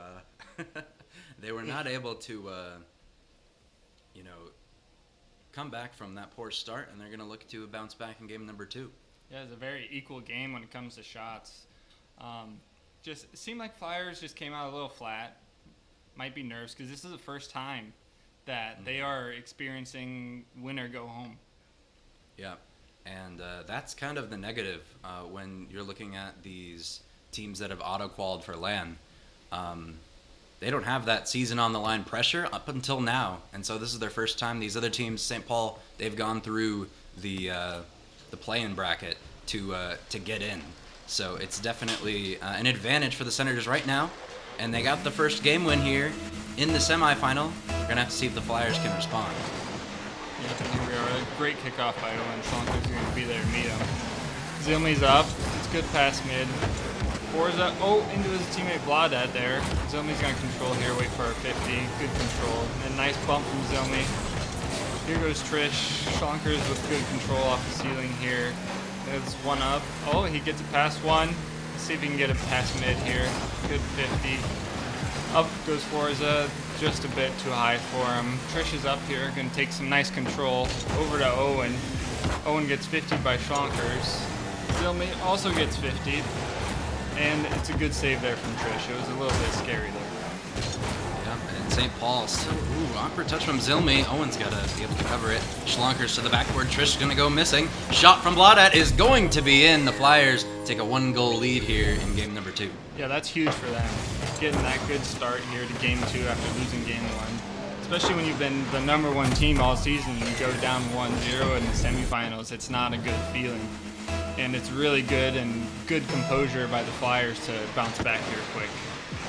40 seconds in, they're able to do just that. They're able to score. Senators going to be gonna have to come back from this stage of the game pretty early. They have plenty of time though. Shot going to be off the mark. Forza set this one up for Schlonkers, I believe. No, Forza's going to cut in.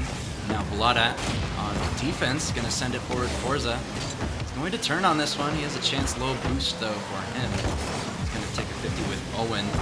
Now it's going to be up to Schlonkers. He gets a double. Silmy though is able to follow it. Goes for the reset. Has no boost to work with.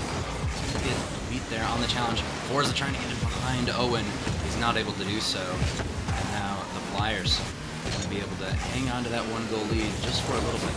Yeah, this ball here is just staying all along the wall and in the corners, and it finally comes out mid. It's a good bang there by Schlonkers. Zilmi's there to beat it. Bladat with a big bang here. See if anyone can be downfield.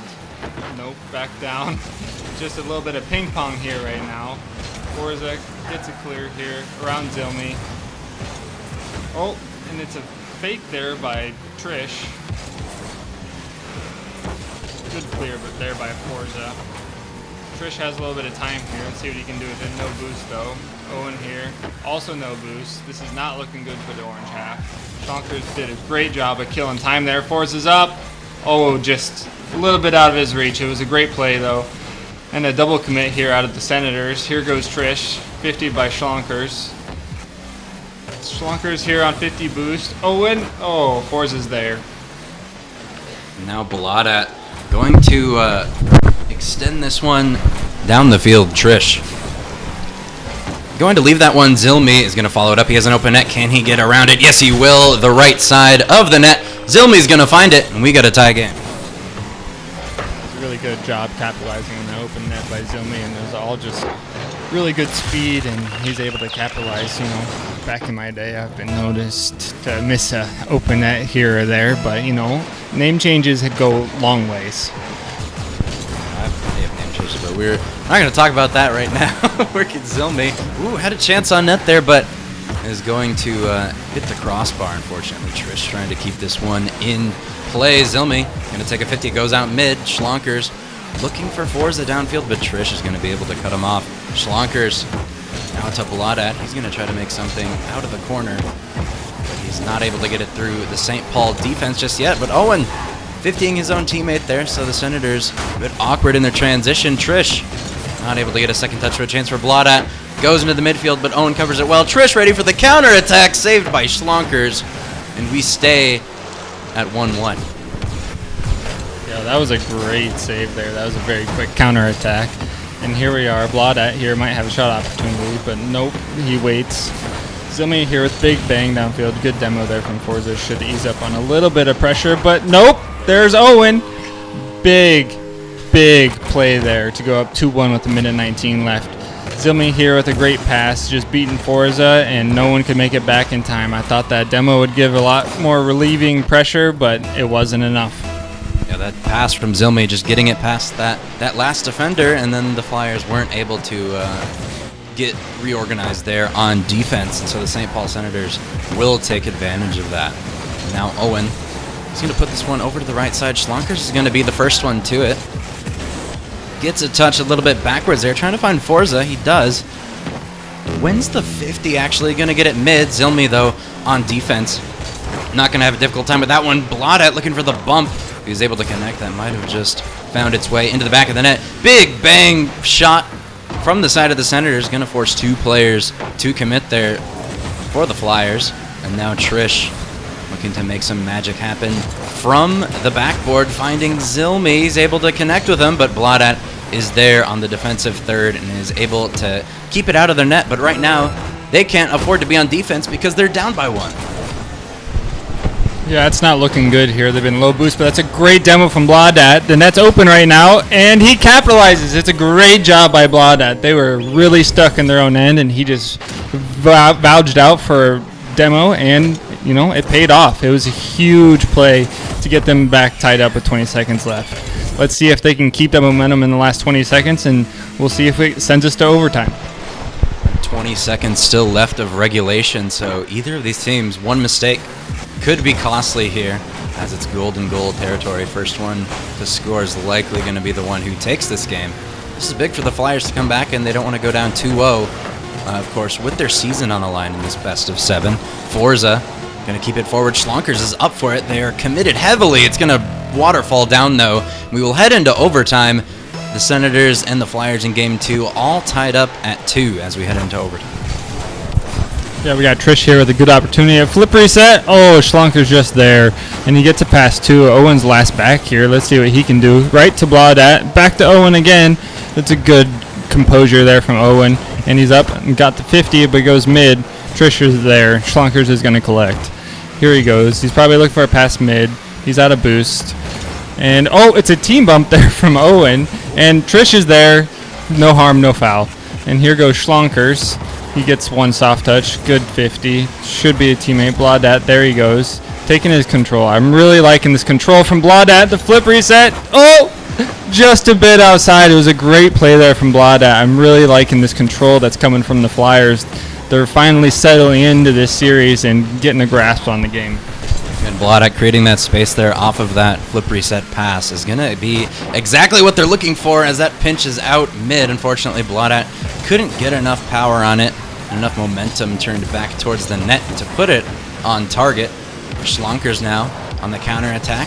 Gonna flick it over one. Forza looking to follow it, but Trish deals with it well in the corner. Bladat gonna take a 50, but St. Paul gonna have ball possession now. Tries to find Owen is Zilmi, but Forza is gonna be able to intercept that one. Bladat, free ball to work with, gonna pop it up. And now Schlonkers is able to touch it. Bladat looking to get it to Forza in the midfield. The movement from the Flyers looking really good right now, but Owen, the very strong touch out to stop that offensive pressure from the Flyers. 2-on-1 here. Good fake there by Owen, but Bladat recovers nicely. Zilmi out mid, and that's going to go across the crease, and Trish is going to collect here. Schlonker's there. Big 50 from Owen. Up goes Zilmi off the backboard to see if anyone's there. No, great touch from Forza. Trish is going to collect here with Bladat on him. It's a flick, but Owen's there to recover. Schlonker's on. Oh, Forza! Oh, just a bit wide. That was a great opportunity there for the Flyers, and here comes Bladat.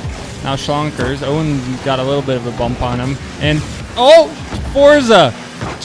They just need to finish here. They have so many opportunities, but they just can't get the final perfect touch. Everything's just a little bit wide or a little bit slow, and there's not much they can do about that. And that's great control there from Forza. Schlonkers playing, oh, big bump from Owen. And here comes Forza. He's got 20 boost here. Not much he can do with it, but it's a great 50 from him. Let's see if anyone can get it mid. Bladat up. Oh, Forza there. Can Zilmi stop it? No! And that's back to 1-1. It's a great rebound there from the Flyers after that really close game. Yeah, and you'd like to think that the Flyers were going to be able to escape that overtime with the amount of chances that they were given. It has just been incredible for the Flyers in that overtime. Numerous chances, weren't able to, put it away right away, but they stayed composed, kept themselves in that overtime, and the Flyers are able to come back in this series, which is absolutely huge. The Flyers, 15 shots to the 7 of the Senators, so the Flyers pretty much doubling even an extra shot as well, as Bladat goes shooting 2 for 8, 2 goals, assist, 2 saves, but 8 shots. So that the Flyers' offensive pressure is looking pretty deadly right now for the Senators. Yeah, it was just honestly a great recovery there from the Flyers to even the series back up. So it just turned into a normal best of 5, just like a normal week here. But I'd like to see a little bit more from Forza. He finally showed up in the overtime to get that goal, but he needs to contribute a little bit more on defense. 0 saves that game, and with the 3-minute overtime, you'd love to see everyone participating on all the stats. But we'll see what can happen here in Game 3. It's going to be a kickoff here. Schlonkers against Zilmi. Zilmi with the win. Forza there with a quick follow-up. And here goes Bladat, and that's a great save by Trish. It was a little bit threatening there to start off the game. Schlonker's here, 50'd by Zilmi. Forza's up. Good control from Owen. Really, really good. Bladat's there. Zilmi there. Schlonker's big 50. It's going mid. Miss from Owen. Forza's there. Oh, and it's a big save. Right now, Flyers are really, really applying the pressure, and the Senators are panicking, in all honesty. But they have an opportunity here. Trish scores, and that's a great demo on the back end. Yeah, so after the St. Cloud Flyers offensive pressure ended, the counterattack from the St. Paul Senators, they find the demo on one of the Flyers' goalkeepers, and they're able to put it in the back of the net. The Senators starting off just 35 seconds in here. 1 goal lead here. Schlonker's awkward touch, though, is going to have to get back to it. Owen is pre-jumped yesterday from this ball. Going to find Zilmi. It's going to go in. Forza a touch off his own backboard. Trish to follow, is not able to put it back into play. Now Zilmi, his redirect's going to go mid, but Bladat is going to be there. He gets it over Trish. But Owen is able to get a nice touch out. Looks for another. Can St. Paul capitalize off this note? A really good pop touch there from Bladat to relieve some pressure. Bladat with a good pass mid, but that's denied. Forza here, just keeping it in. Trish with an awkward pop, but he's able to control it. He's about out of boost now. And yep, Schlonker's with a big clear. Good early jump there from Zilmi. It's mid for Forza. Trish is going to collect. Schlonker's tried to get in there, but nothing going for him. Bladat gets it out. Owen here with a good patient touch. Schlonker's is there though. Here goes Schlonker's up the wall. Trish with a big challenge. This is a little bit awkward for the third man here. Big demo, and Zilmi has a shot on, and it's an incredible save there by Forza. Yep, and Schlonker's now over to the left side. Trish is going to miss. Zilmi might have just given it away. Bladat, no boost. He's not able to get back to it. And now Owen has an opportunity here, but Forza is able to get in his way. And now it's floating in front of the goal line. Forza and Bladat's able to get a 50, but Forza now on the counterattack. Just kind of gives the ball away there. The Senators return them the same gift that they were given earlier with free ball possession. About halfway here into game number 3. Forza try to flick it over Zilmi, but just gets absolutely dunked there. Forza looking to pop it up. Bladat no boost. He is applying pressure though. Now Schlonker's to keep it in. There's so much back and forth play. I feel like if one of these teams just is able to settle the ball a bit down, if they set up their offensive physicality, which we've seen work for both teams, that one of these teams is going to score. It's just a matter of if they can control the ball properly. Yeah, and it's open here for Zilmi. Just a failure of rotations here. The Flyer squad seems like they're just trying everything they can to get some offense going, but as soon as they get into the zone, they're out of boost and they can't maintain that pressure. And that's just a pure example of that with Zilmi having the open net due to the lack of boost by the Flyers. They need to control their boost and get the ball downfield and then maintain boost once they get possession. It's a good clear there from Schlonker's. Bladat's going to be up for this. And he beats one. Owen's there. Schlonker's up early. Bladat with the demo on the back end. Forza's up. Can't score. Oh, what a save by Zilmi. Trish is up here. Trying to find Owen on an outlet pass, but that's denied by Schlonker's. Bladat just wide. Nope, it's in. What a great turnaround here for the Flyers. And the Flyers were playing very, very aggressively. It's almost like they were in urgent need to score. They were now, but they were playing like that when they were down 1-0. They are desperately wanting to get back into this game right now as we approach the last 90 seconds of game number 3. Trish, they're into the midfield. St. Cloud gonna double commit Bladat and Schlonker's. Zilmi trying to recover back to it. Doesn't have the best recovery, but is still able to get back to it. Schlonker's midfield pass to Forza. It's over the defender. Owen's able to get the save. Now Zilmi is gonna miss, however, and now Owen gonna take this one out looks for the infield pass to Schlonkers. Owen somehow lands on it, and now Zilmi to the bar, and Schlonkers is able to get it into that safety of the blue corner. And the Flyers somehow survive that absolutely monstrous dunk from Owen. Yeah, that was quite a close one. It was unfortunate, but there it is. Owen here just gonna cap this off, and hopefully the Flyers can get back into it, but they gotta find something here quick. That was a great pass there from Trish, and perfect placement there from Owen. It was really, really good execution there, and that's what we've been seeing so far this series is really good execution from the Senators and just a little bit of scrambling from the Flyers. But Schlonkers here to control, gets the dunk by Owen, and that's 2 misses there in midfield. That's going to cause some chaos here. Zilmi there mid. Owen doesn't quite have the boost, and here goes a shot just over the net. Schlonkers is there. Bladat can't get there. Oh, just wide. Trish is up. Great control. Good bang. Schlonkers is there, though. No problem. Here goes Bladat trying to find a player mid. Schlonkers turns, but that's a double commit there. But nope, it's good recovery there on the back end. Schlonkers is up. Oh, and it's just over Owen's head, and it's 11 seconds, and there's still time. Yeah, and the Flyers are able to score with 11 seconds left to bring the game back within 1. Schlonkers gonna find that one off the pass from Bladat with 11 seconds left. The Flyers, they're gonna need some sort of, I wouldn't say a miracle, but they're gonna need some luck to go in their favor. Frank off the kickoff. Gonna go down to Bladat, who pops it mid. 1 is up. Frank, oh, but an incredible touch from Owen, just throwing off the Flyers, and the ball will drop. The Senators will take Game 3 and will lead the series 2-1. Yeah, we'll see if the Flyers can, recover here. They seem to just be a little bit panicky, and they just aren't properly controlling the ball, and that is really hurting their boost count. And the odd man rushes and the quick counters are really paying dividends for the Senators.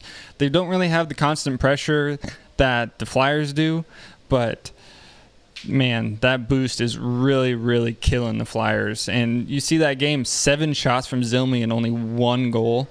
So you never know. Zilmi, finds his aim. He's going to be a real difference maker in this series, and it's going to make it a lot more tough for the Flyers. Because if he can get 2 or 3 to go out of that 7, that's going to be tough for them. Yeah, and the Senators just proving that they're able to take their offensive opportunities better, well more controlled. They're able to find each other in the midfield. We saw that one passing play come down off the corner from Trish to find Owen, who slotted it towards the right side. Perfect placement. And the Flyers, when they have those opportunities, it just seems like the Senators just have that little bit of edge of better control. As Zilmi up the kickoff is going to try to place that one above Schlonkers, but not able to. Schlonkers going to follow this one up. Can't get back to it, though. Trish now, infield pass. Forza is going to deal with it well. No teammate downfield, though, so now Zilmi going to try to get a save. An awkward shot there from the Flyers. And now Bladat tried to dribble it back into play, but Forza trying to keep it into play. Just anything that they can hit towards the Senators' end. It's kind of what they're hoping for right now. A chance for Schlonkers. It's going to be in the left side. The Flyers take a 1-goal lead here in Game 4. Yeah, that was great patience there from Schlonkers. He knew Trish was a little bit awkward there, and he did a really, really great job of getting power on that shot there from that awkward angle. But, that's a great start to this Flyers game here. Only 30 seconds in, but let's see if they can maintain the lead. Last time they had the lead early in the game, they got scored on, and it then turned into them being down, and they had to fight back. So let's hope maybe they can control this game a little bit better than the last time they had a lead in the game. But here's Trish in the corner. Schlonkers is there, but that's a miss from Schlonkers, and this goes across the middle, but no one can be there. Zilmi just a little bit late. That was an awkward play to read, and it's hard to get there in time. Trish here, going to be 50 by Forza. Zilmi's up. Great bang downfield, and gets it mid. Owen, nope. Great clear by Schlonkers, and that might be on net here. It's a little awkward for Trish, but he does a great job of banging it back, and now it's awkward for the Flyers. Great save there by Forza. It was a little bit threatening there. but this is going to go up the wall here, and it's a good 50 there from Forza. It stays in the corner, and then Schlonkers comes and takes it from him. But Trish is up here, beats one. Anyone from the orange team there, no.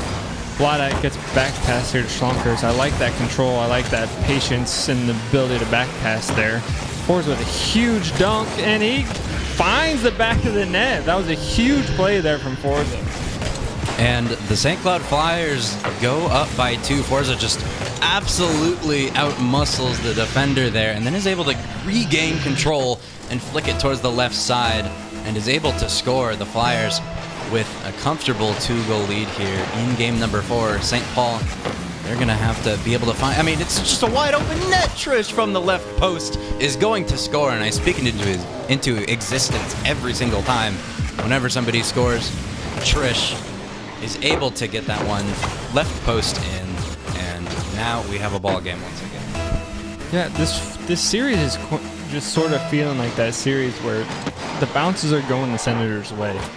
And you're going to need that in a 7-game series. You're going to need those bounces. If you are finding it yourself where you aren't finding the bounces, that series becomes that much more difficult because, you know, Rocket League isn't always fair. Sometimes the 50s just don't go your way. And we're seeing that for the Senators. But Owen's up here. Good beat there on Schlonkers. And 2 in the corner there. It's a little bit overcommit here from the Senators, but it still just finds the way into the back of the net. See, this is exactly what I'm saying. Sometimes you just need the bounces. It was like 6 cars over a blanket right here, and just boom, straight into the back of the net of the Flyers. Zilmi getting rewarded with a nice challenge there. It's going to be a tie game, so now halfway through game number 4, Zilmi going to also win the kickoff, but Forza tries to keep it back in. Owen gonna follow this one up in the corner. Schlonkers gonna get challenged. Owen, soft shot on net. Had Zilmi coming in with a lot of momentum. Probably could have left that for him. He would have had a better look at the net, but Trish is able to dribble it nicely. And now he's got... Ooh, he tried to just infield pass it there. Now he's gonna go off the ceiling. It's gonna be on net. He's not able to follow it up though, so a chance for the Senators there. When he passed it though, nobody was there. Zilmi was too far away. Yeah, what a clinic there by Trish. It seemed like 30-40 seconds there where he was the only one on the entire pitch to even touch the ball. But he had no help from his team there, and now he's all by himself again. A big dunk there from Schlonkers. See if he can get it middle, and he does. Oh, and it's just off the inside of the pipe, and here goes Owen. This is a little bit of an overcommit here from the Flyers, but it prevails. Zilmi's going to take it up the wall here.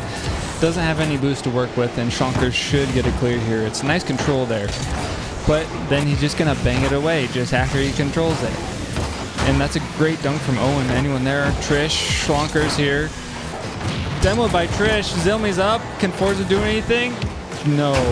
It's into the corner. Blodad with a big clear here. Trish should be there to collect. And he bangs it back into the other end. Schlonkers there. Just a little bit of ping pong here. Just back and forth. And that's going to be a tough ball there for Trish. And he does a great job of handling that. Zilmi with the miss. And it just goes wide. Just close shot there for Schlonkers. And Forza, man, the Flyers are getting really close here. Everything is getting a little bit awkward here for the Senators, and they still almost come back and score after being under so much duress. Yeah, St. Paul has been absolutely pummeled with shots from the Flyers, but their counterattack game hasn't been bad whatsoever. 40 seconds, though, left in game 4. Schlonkers goes for the reset towards the left side, but Trish is able to get the save. Another great save from the Senators. And now Forza, from his own end, time is of the essence right now. Forza not able to keep control of Blodad. His shot going to be denied by Owen. Schlonkers into the midfield, finds Forza. Is it on target? It is! And the Flyers are able to score here with a 1-2 passing play with 14 seconds left. Yeah, this is what we've been looking for from the Flyers. They've been just putting shot in, and everything's getting saved, and they finally find someone in mid, and they get the proper placement. It was really close to being a save, but they got a good enough placement. And here's a huge dunk from Zilmi. It's going to go straight down. And he nets it! See, this is what we've been talking about. The Senators are just getting all of the bounces. Flyers have earned every single goal they've scored this game. And the the Senators, I don't think they've earned every single goal they've scored. I mean, they've had solid 50s. They've been winning the challenge game, but now that's 3 times out of the 3 chances they had. 6 seconds left. Owen scores. That one not really needing to be a forced challenge, but a huge goal and just a beautiful backward pass from Zilmi. Forza not able to reach it in time, and Owen is going to be the hero for St. Paul here in Game 4. This is really starting to look really bad for the Flyers. Like, that is so many bad bounces and so many bad bounces in a row. And, you know, if they don't find one here at 0 seconds, they're going to be down 3-1. And the ball's still up here, so you never know what can happen here. But Zilmi's up there, gets a soft touch. Forza going to try and pop it here. Schlonkers is up. He might beat Owen here, but no, it's going to 50, and it's game. But wow, what a turn of events. That looked like a for sure Flyers win, and then bounce back after bounce back by the Senators, and they are getting the luck of the draw this series. Oh, 100%. The Senators just having that game go in their way completely. 3 goals at least, and then a nice pass from Zilmi off of the backboard there. But that game was gifted to the Senators, 100%. The Flyers, you know, they did a good job of rallying, you know, against all of those poor 50s. But hi guys, fallen as he enters the casting booth. But again, St. Paul getting blessed with all of those challenge wins. If that continues to happen, they're going to find themselves in the grand finals. But I don't know if you can rely on that. All I know is they're up by 3. They're up 3-1, and they're on match point. Yeah, we'll see if the Flyers can turn this around, but it's so disheartening as a team, especially when you come in with a perfect record besides match play. But they had the perfect season going, and it is all falling into crumbles here. But we'll see if they can turn around. It's 3-1 right now, and we'll see if they can bring it back. It's going to take a lot of effort, and maybe, you never know, the bounces might start going the Flyers' direction. But here goes Schlonkers into the corner of the orange side. Trish is trying to collect and get some boost, and he gets a good clear here. Owen's up. Can't reach it, unfortunately, and this is going to be a turnaround here for the Flyers. Forza's up. Dunked there by Zilmi. It's a good beat there by Bladat, but he gets demoed in return. Schlonkers is up here. See if he can get something going here, but nope. Zilmi's there to collect, no problem. Trying for the dunk, but can't find it. Bladat did a really good job there of keeping control, but then he wanted that boost more than he wanted that ball. And we'll see what the orange team can do in return. Schlonkers trying for a big bang here. Good turn there by Trish. It was going to be a little bit awkward for them if they didn't find that touch. Zilmi's going to be up here, big 50. And it's just 50 central right here. Let's see if someone can get some control just like that from Trish. But Schlonkers is there with a heroic save there. This is looking really, really threatening there from Senators. Yep, and the Senators now, you know, their transition game has been very solid. But right there, nobody to look for Trish there as he kind of just gives it away to Forza. Schlonkers has a shot chance. It's going to be on the goal line, and oh, Trish is able to get this save. A huge save for the St. Paul Senators to keep this a 0-0 game. Now Forza on the counterattack just gets denied by Trish, and we talk about Trish so much. He has been all over the place, but Zilmi gonna play it past his teammate, so a miscommunication there from Senators, but it doesn't matter because Trish has the ball. He's got great control. He's looking for the last second reset. It's going to the top right, but Schlonkers is able to get the save, and again, the Senators fall short. But so many great looks for the St. Paul Senators. They should be happy with the result that they are getting, but unfortunately, cast a curse always happens. Owen off of the sidewall, and then Schlonkers just an immediate shot, and Trish just barely missing out. Yeah, Bladat going for that probably made it so Trish missed that because he was thinking he had to block Bladat's shot. Maybe not thinking the original shot was in, but it was. And, you know, there's a bounce for the Flyers. We might see things go in the opposite direction here in the luck of the bounce game. But here goes Schlonkers up the wall. It's going to beat one, but Trish is there to collect. 34 boost here, and he does a great job of getting that out of the zone and making it not threatening anymore. Owen's up. Schlonkers gets a touch. And, you know, just a little bit late on that recovery there, but he finds a way to almost get through the entire team. That was a really great effort there by Zilmi, but here comes the Flyers on the counterattack. Forza there with the soft touch and playing a little ping pong there in the corner. But great patience there by Schlonkers. Trish here going to get a soft one over Bladat and then gets the 50 on Forza. Owens up, can't make contact there. Double commit, almost working out for the Senators. Thank goodness Forza was just sitting underneath the ball. Bladat there with the clear out. Zilmi with a big shot. Great save. Trish is there hunting. And it's going towards net again, and another great save by Bladat. Owen can't make contact now. It's super awkward for Trish, and he does a good job of collecting. Andy has boost, so this isn't too threatening for the Senators. But Forza there with a massive pre-jump, and 2 commit there again on the save. Let's see if the Senators are low boost here, because they've been trapped in their own end for a little bit now. But that's a huge clear there by the Senators. And St. Cloud got to be careful. They don't want to overextend here because the St. Paul Senators have been a great counterattack team. And right now, they're doing a good job of keeping it in play. Shot from Forza off the pass from... We got to wait for a minute. Bladat is going to find his teammate Forza. Great speed there from Forza as well to match the pace of the pass. And the Flyers will go up by 2. Yeah, great job there from Bladat. You know, like... He technically is a sub, even though he's played half the game so far this season, but he's showing that he earned his spot. And just because Lord isn't here doesn't mean that he doesn't deserve to be here. So Forza going to control here. Back pass from Schlonkers. I really like the patience here from the Flyers now, being up 2-0. They're not forcing anything, and they're really starting to control the pace of the play, and it's really starting to pay dividends for them. And that's a great shot there from Schlonkers, and you see how much patience can get you sometimes. Yep, and that is another pass from Bladat.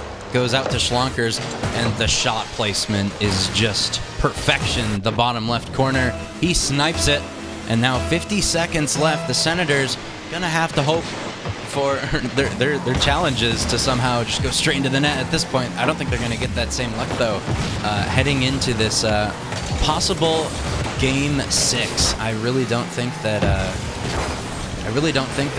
those challenges are going to be there for them. I think that's just a one-off.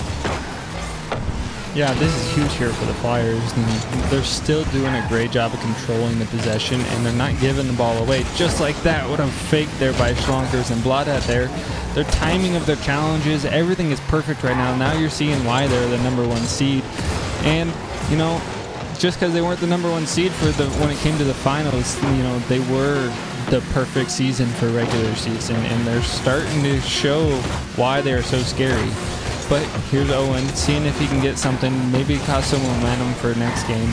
But it's looking like it's going to be 3-2 going into game 6. Yep, and the Flyers are going to need one more, and then another if they're going to take this to game 7. And, you know, all signs point towards likely the Flyers with a 3-0 in that game. Schlonkers shooting 2 for 5, 4 saves from him, and then Bladat 3 assisted. So all the goals from the St. Cloud Flyers were assisted, and that is huge. Coming in, Senators shooting 0 for 9, so they just got to get some of those shots to fall. And we know the capabilities of their passing plays and Trish's incredible ability to control the ball. Even though we saw that from him, he only is able to tally 140 points, so we're going to need to see even more from him, even though he's already playing great. Yeah, I'd like to see some more control out of the Senators like they had in the first part of this series, especially with Trish. Trish showing off his mechanical ability really prevailed for them earlier, but then the Flyers started to show that mechanical ability, and the Senators kind of just shied away and started banging the ball around. But I think whatever team controls the ball the most in these last 2 games is going to win. And that's just simple as that. But, you know, we'll see if anyone controls it or if they both try to control it. And that's a good demo there from the blue team there. Bladat here. Schlonkers is up. Going to hit a nice touch there to the wall. Trish tries to collect, but can't do so. This is going to be a little awkward for them. Great save there by Trish. but it's looking like Orange Team might be a little low on boost here. Let's see if the Flyers can get something here, but nope, no one there now.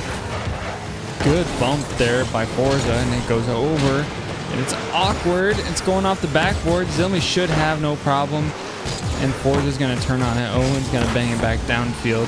Blaudat should be there to collect, and he does. He should have one more, maybe for a touch mid. Schlonkers is there.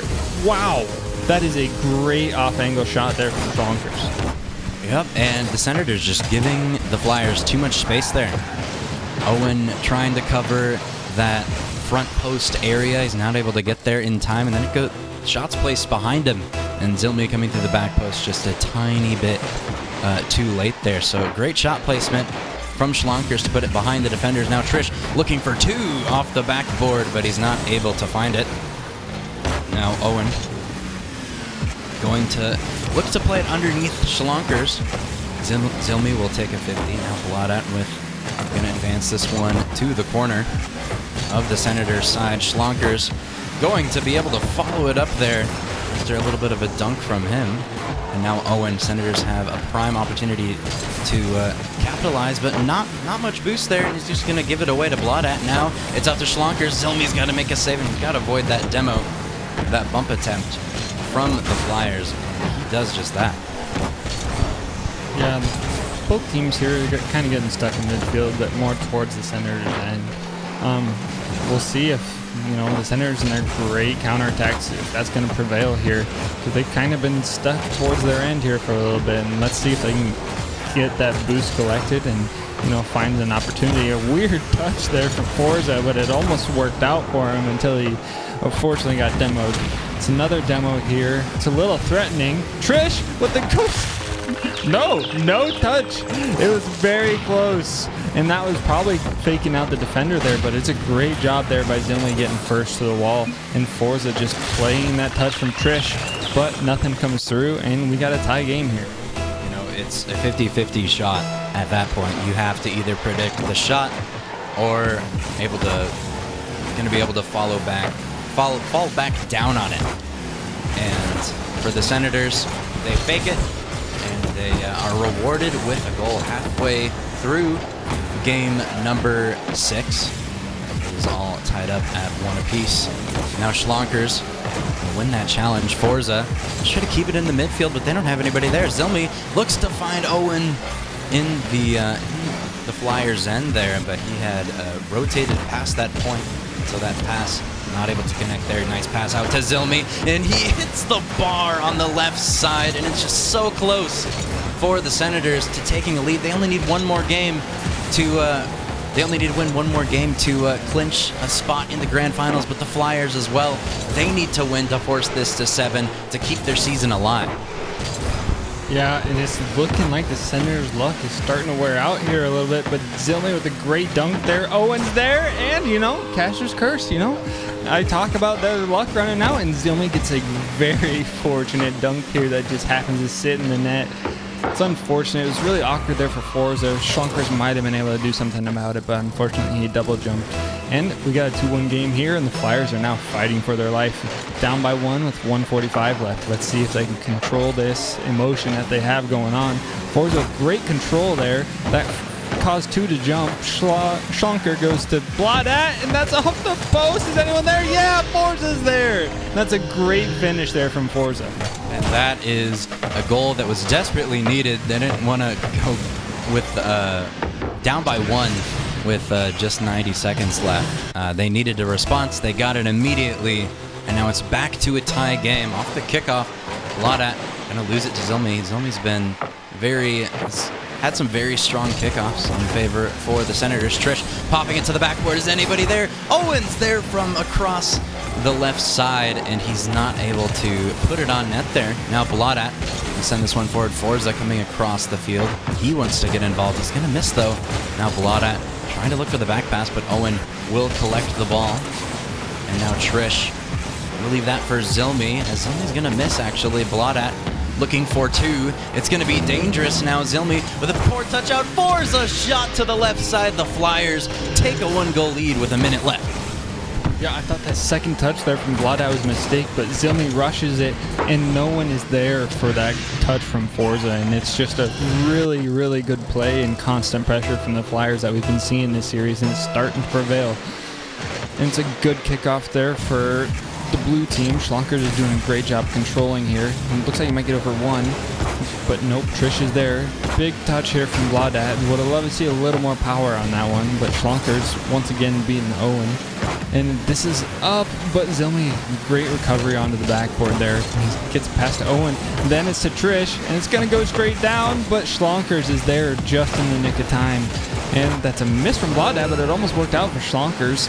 Trish here controlling off the ceiling. See if he can beat one, maybe two. And that is 2B, but Vladat is there. Trish still on it. You can't imagine he has any more boosts. Schlonkers up with the big touch, but Vladat not enough boost to keep going. But Schlonkers beats him anyway.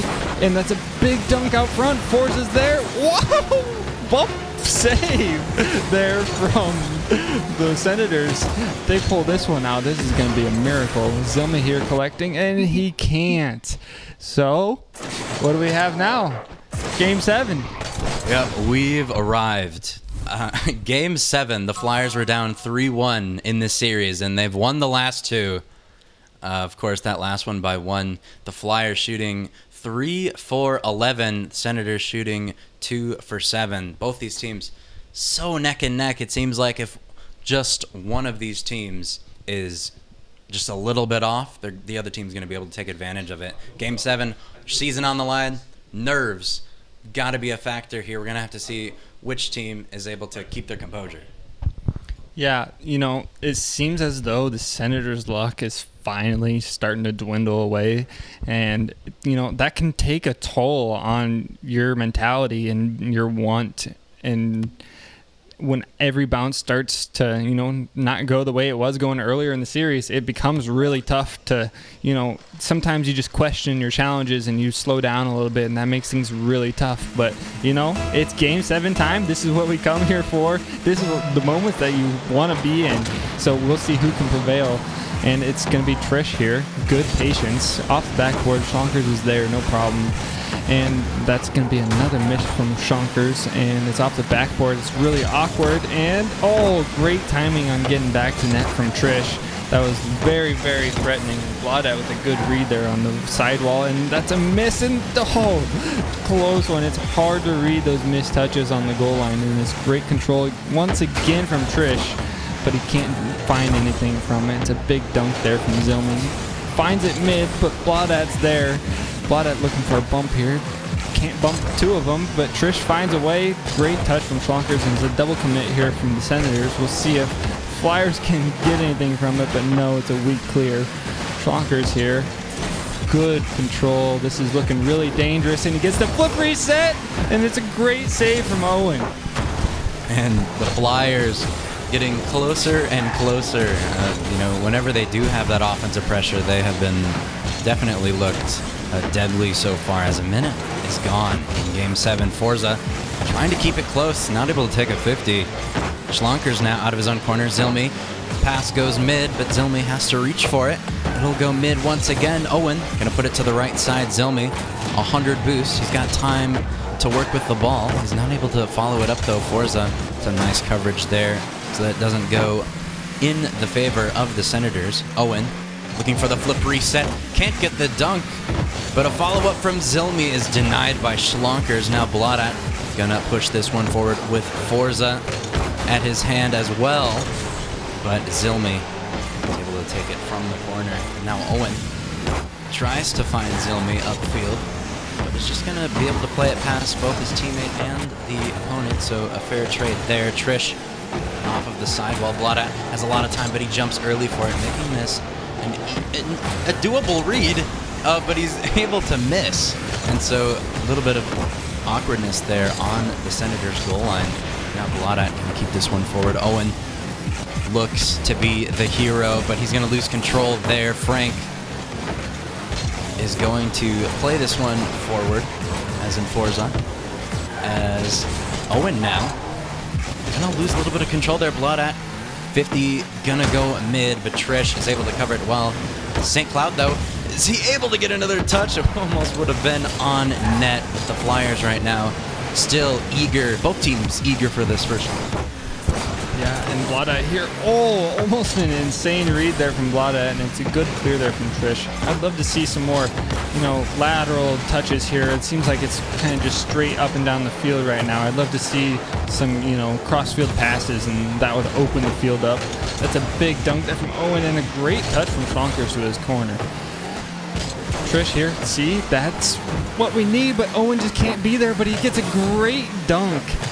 And he gets the ball mid, but no one there again. Seems like Senators here are just fighting to find some boost, and their third man just can't be there when he needs it to be. And that's a huge dunk off the backboard, and it's gonna be in there from Zilmi. Vlada gets caught out being too far forward as a third man. And that's really unfortunate because, he's a little bit further back. He gets a shot on goal, and it could be 1-0 the other way. And Zilmi, stepping up big, is able to score the notorious open net there in Game 7, and now the pressure is on the Flyers to come back in this one. 90 seconds remaining, their season's on the line. Bladat looking for the redirect there off the pass. Came down. I like the creativity from the Flyers. They just got to be able to execute just one of these passing plays, and they're going to be right back in this game. But Zilmi, though, leaving it for Owen. He scores on the right side. The Senators go up by 2 here in Game 7. You can see there the Flyers just panicking a little bit. They didn't need to quite yet. Still over a minute left in the game, but them, realizing that their season's about to come to an end, they forced a lot of mistakes there with a couple double commits, and it's a great capitalization there by the Senators, and it's looking like the Flyers are going to go down here to the Senators unless they can find a couple of quick ones here. And that's an unreal save from Trish. He just happened to fall right in front of it after trying to save the first shot, and that's over Forza, and they got to turn things around quick here.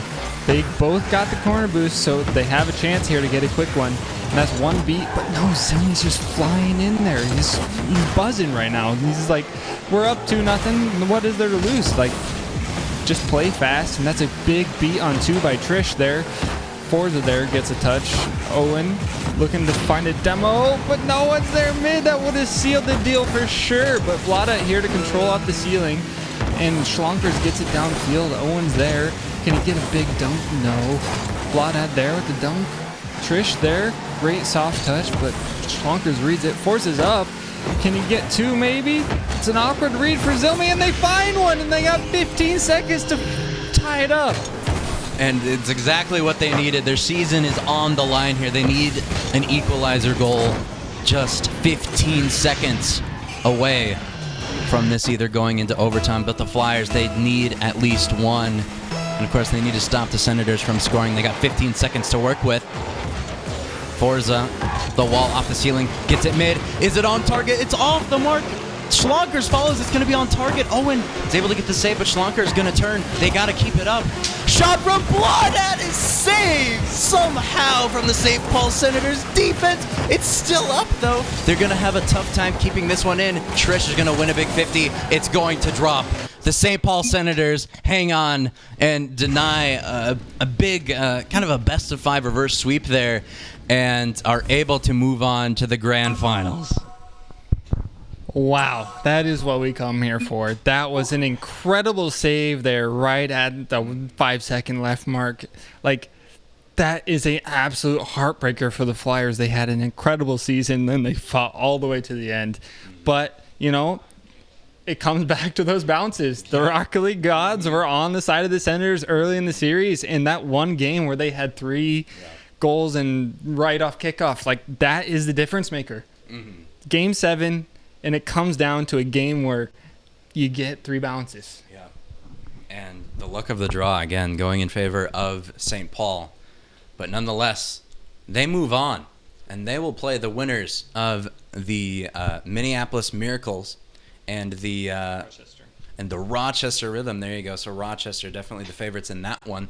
But we'll have to see how that semifinal turns out when we come back to you after a short break.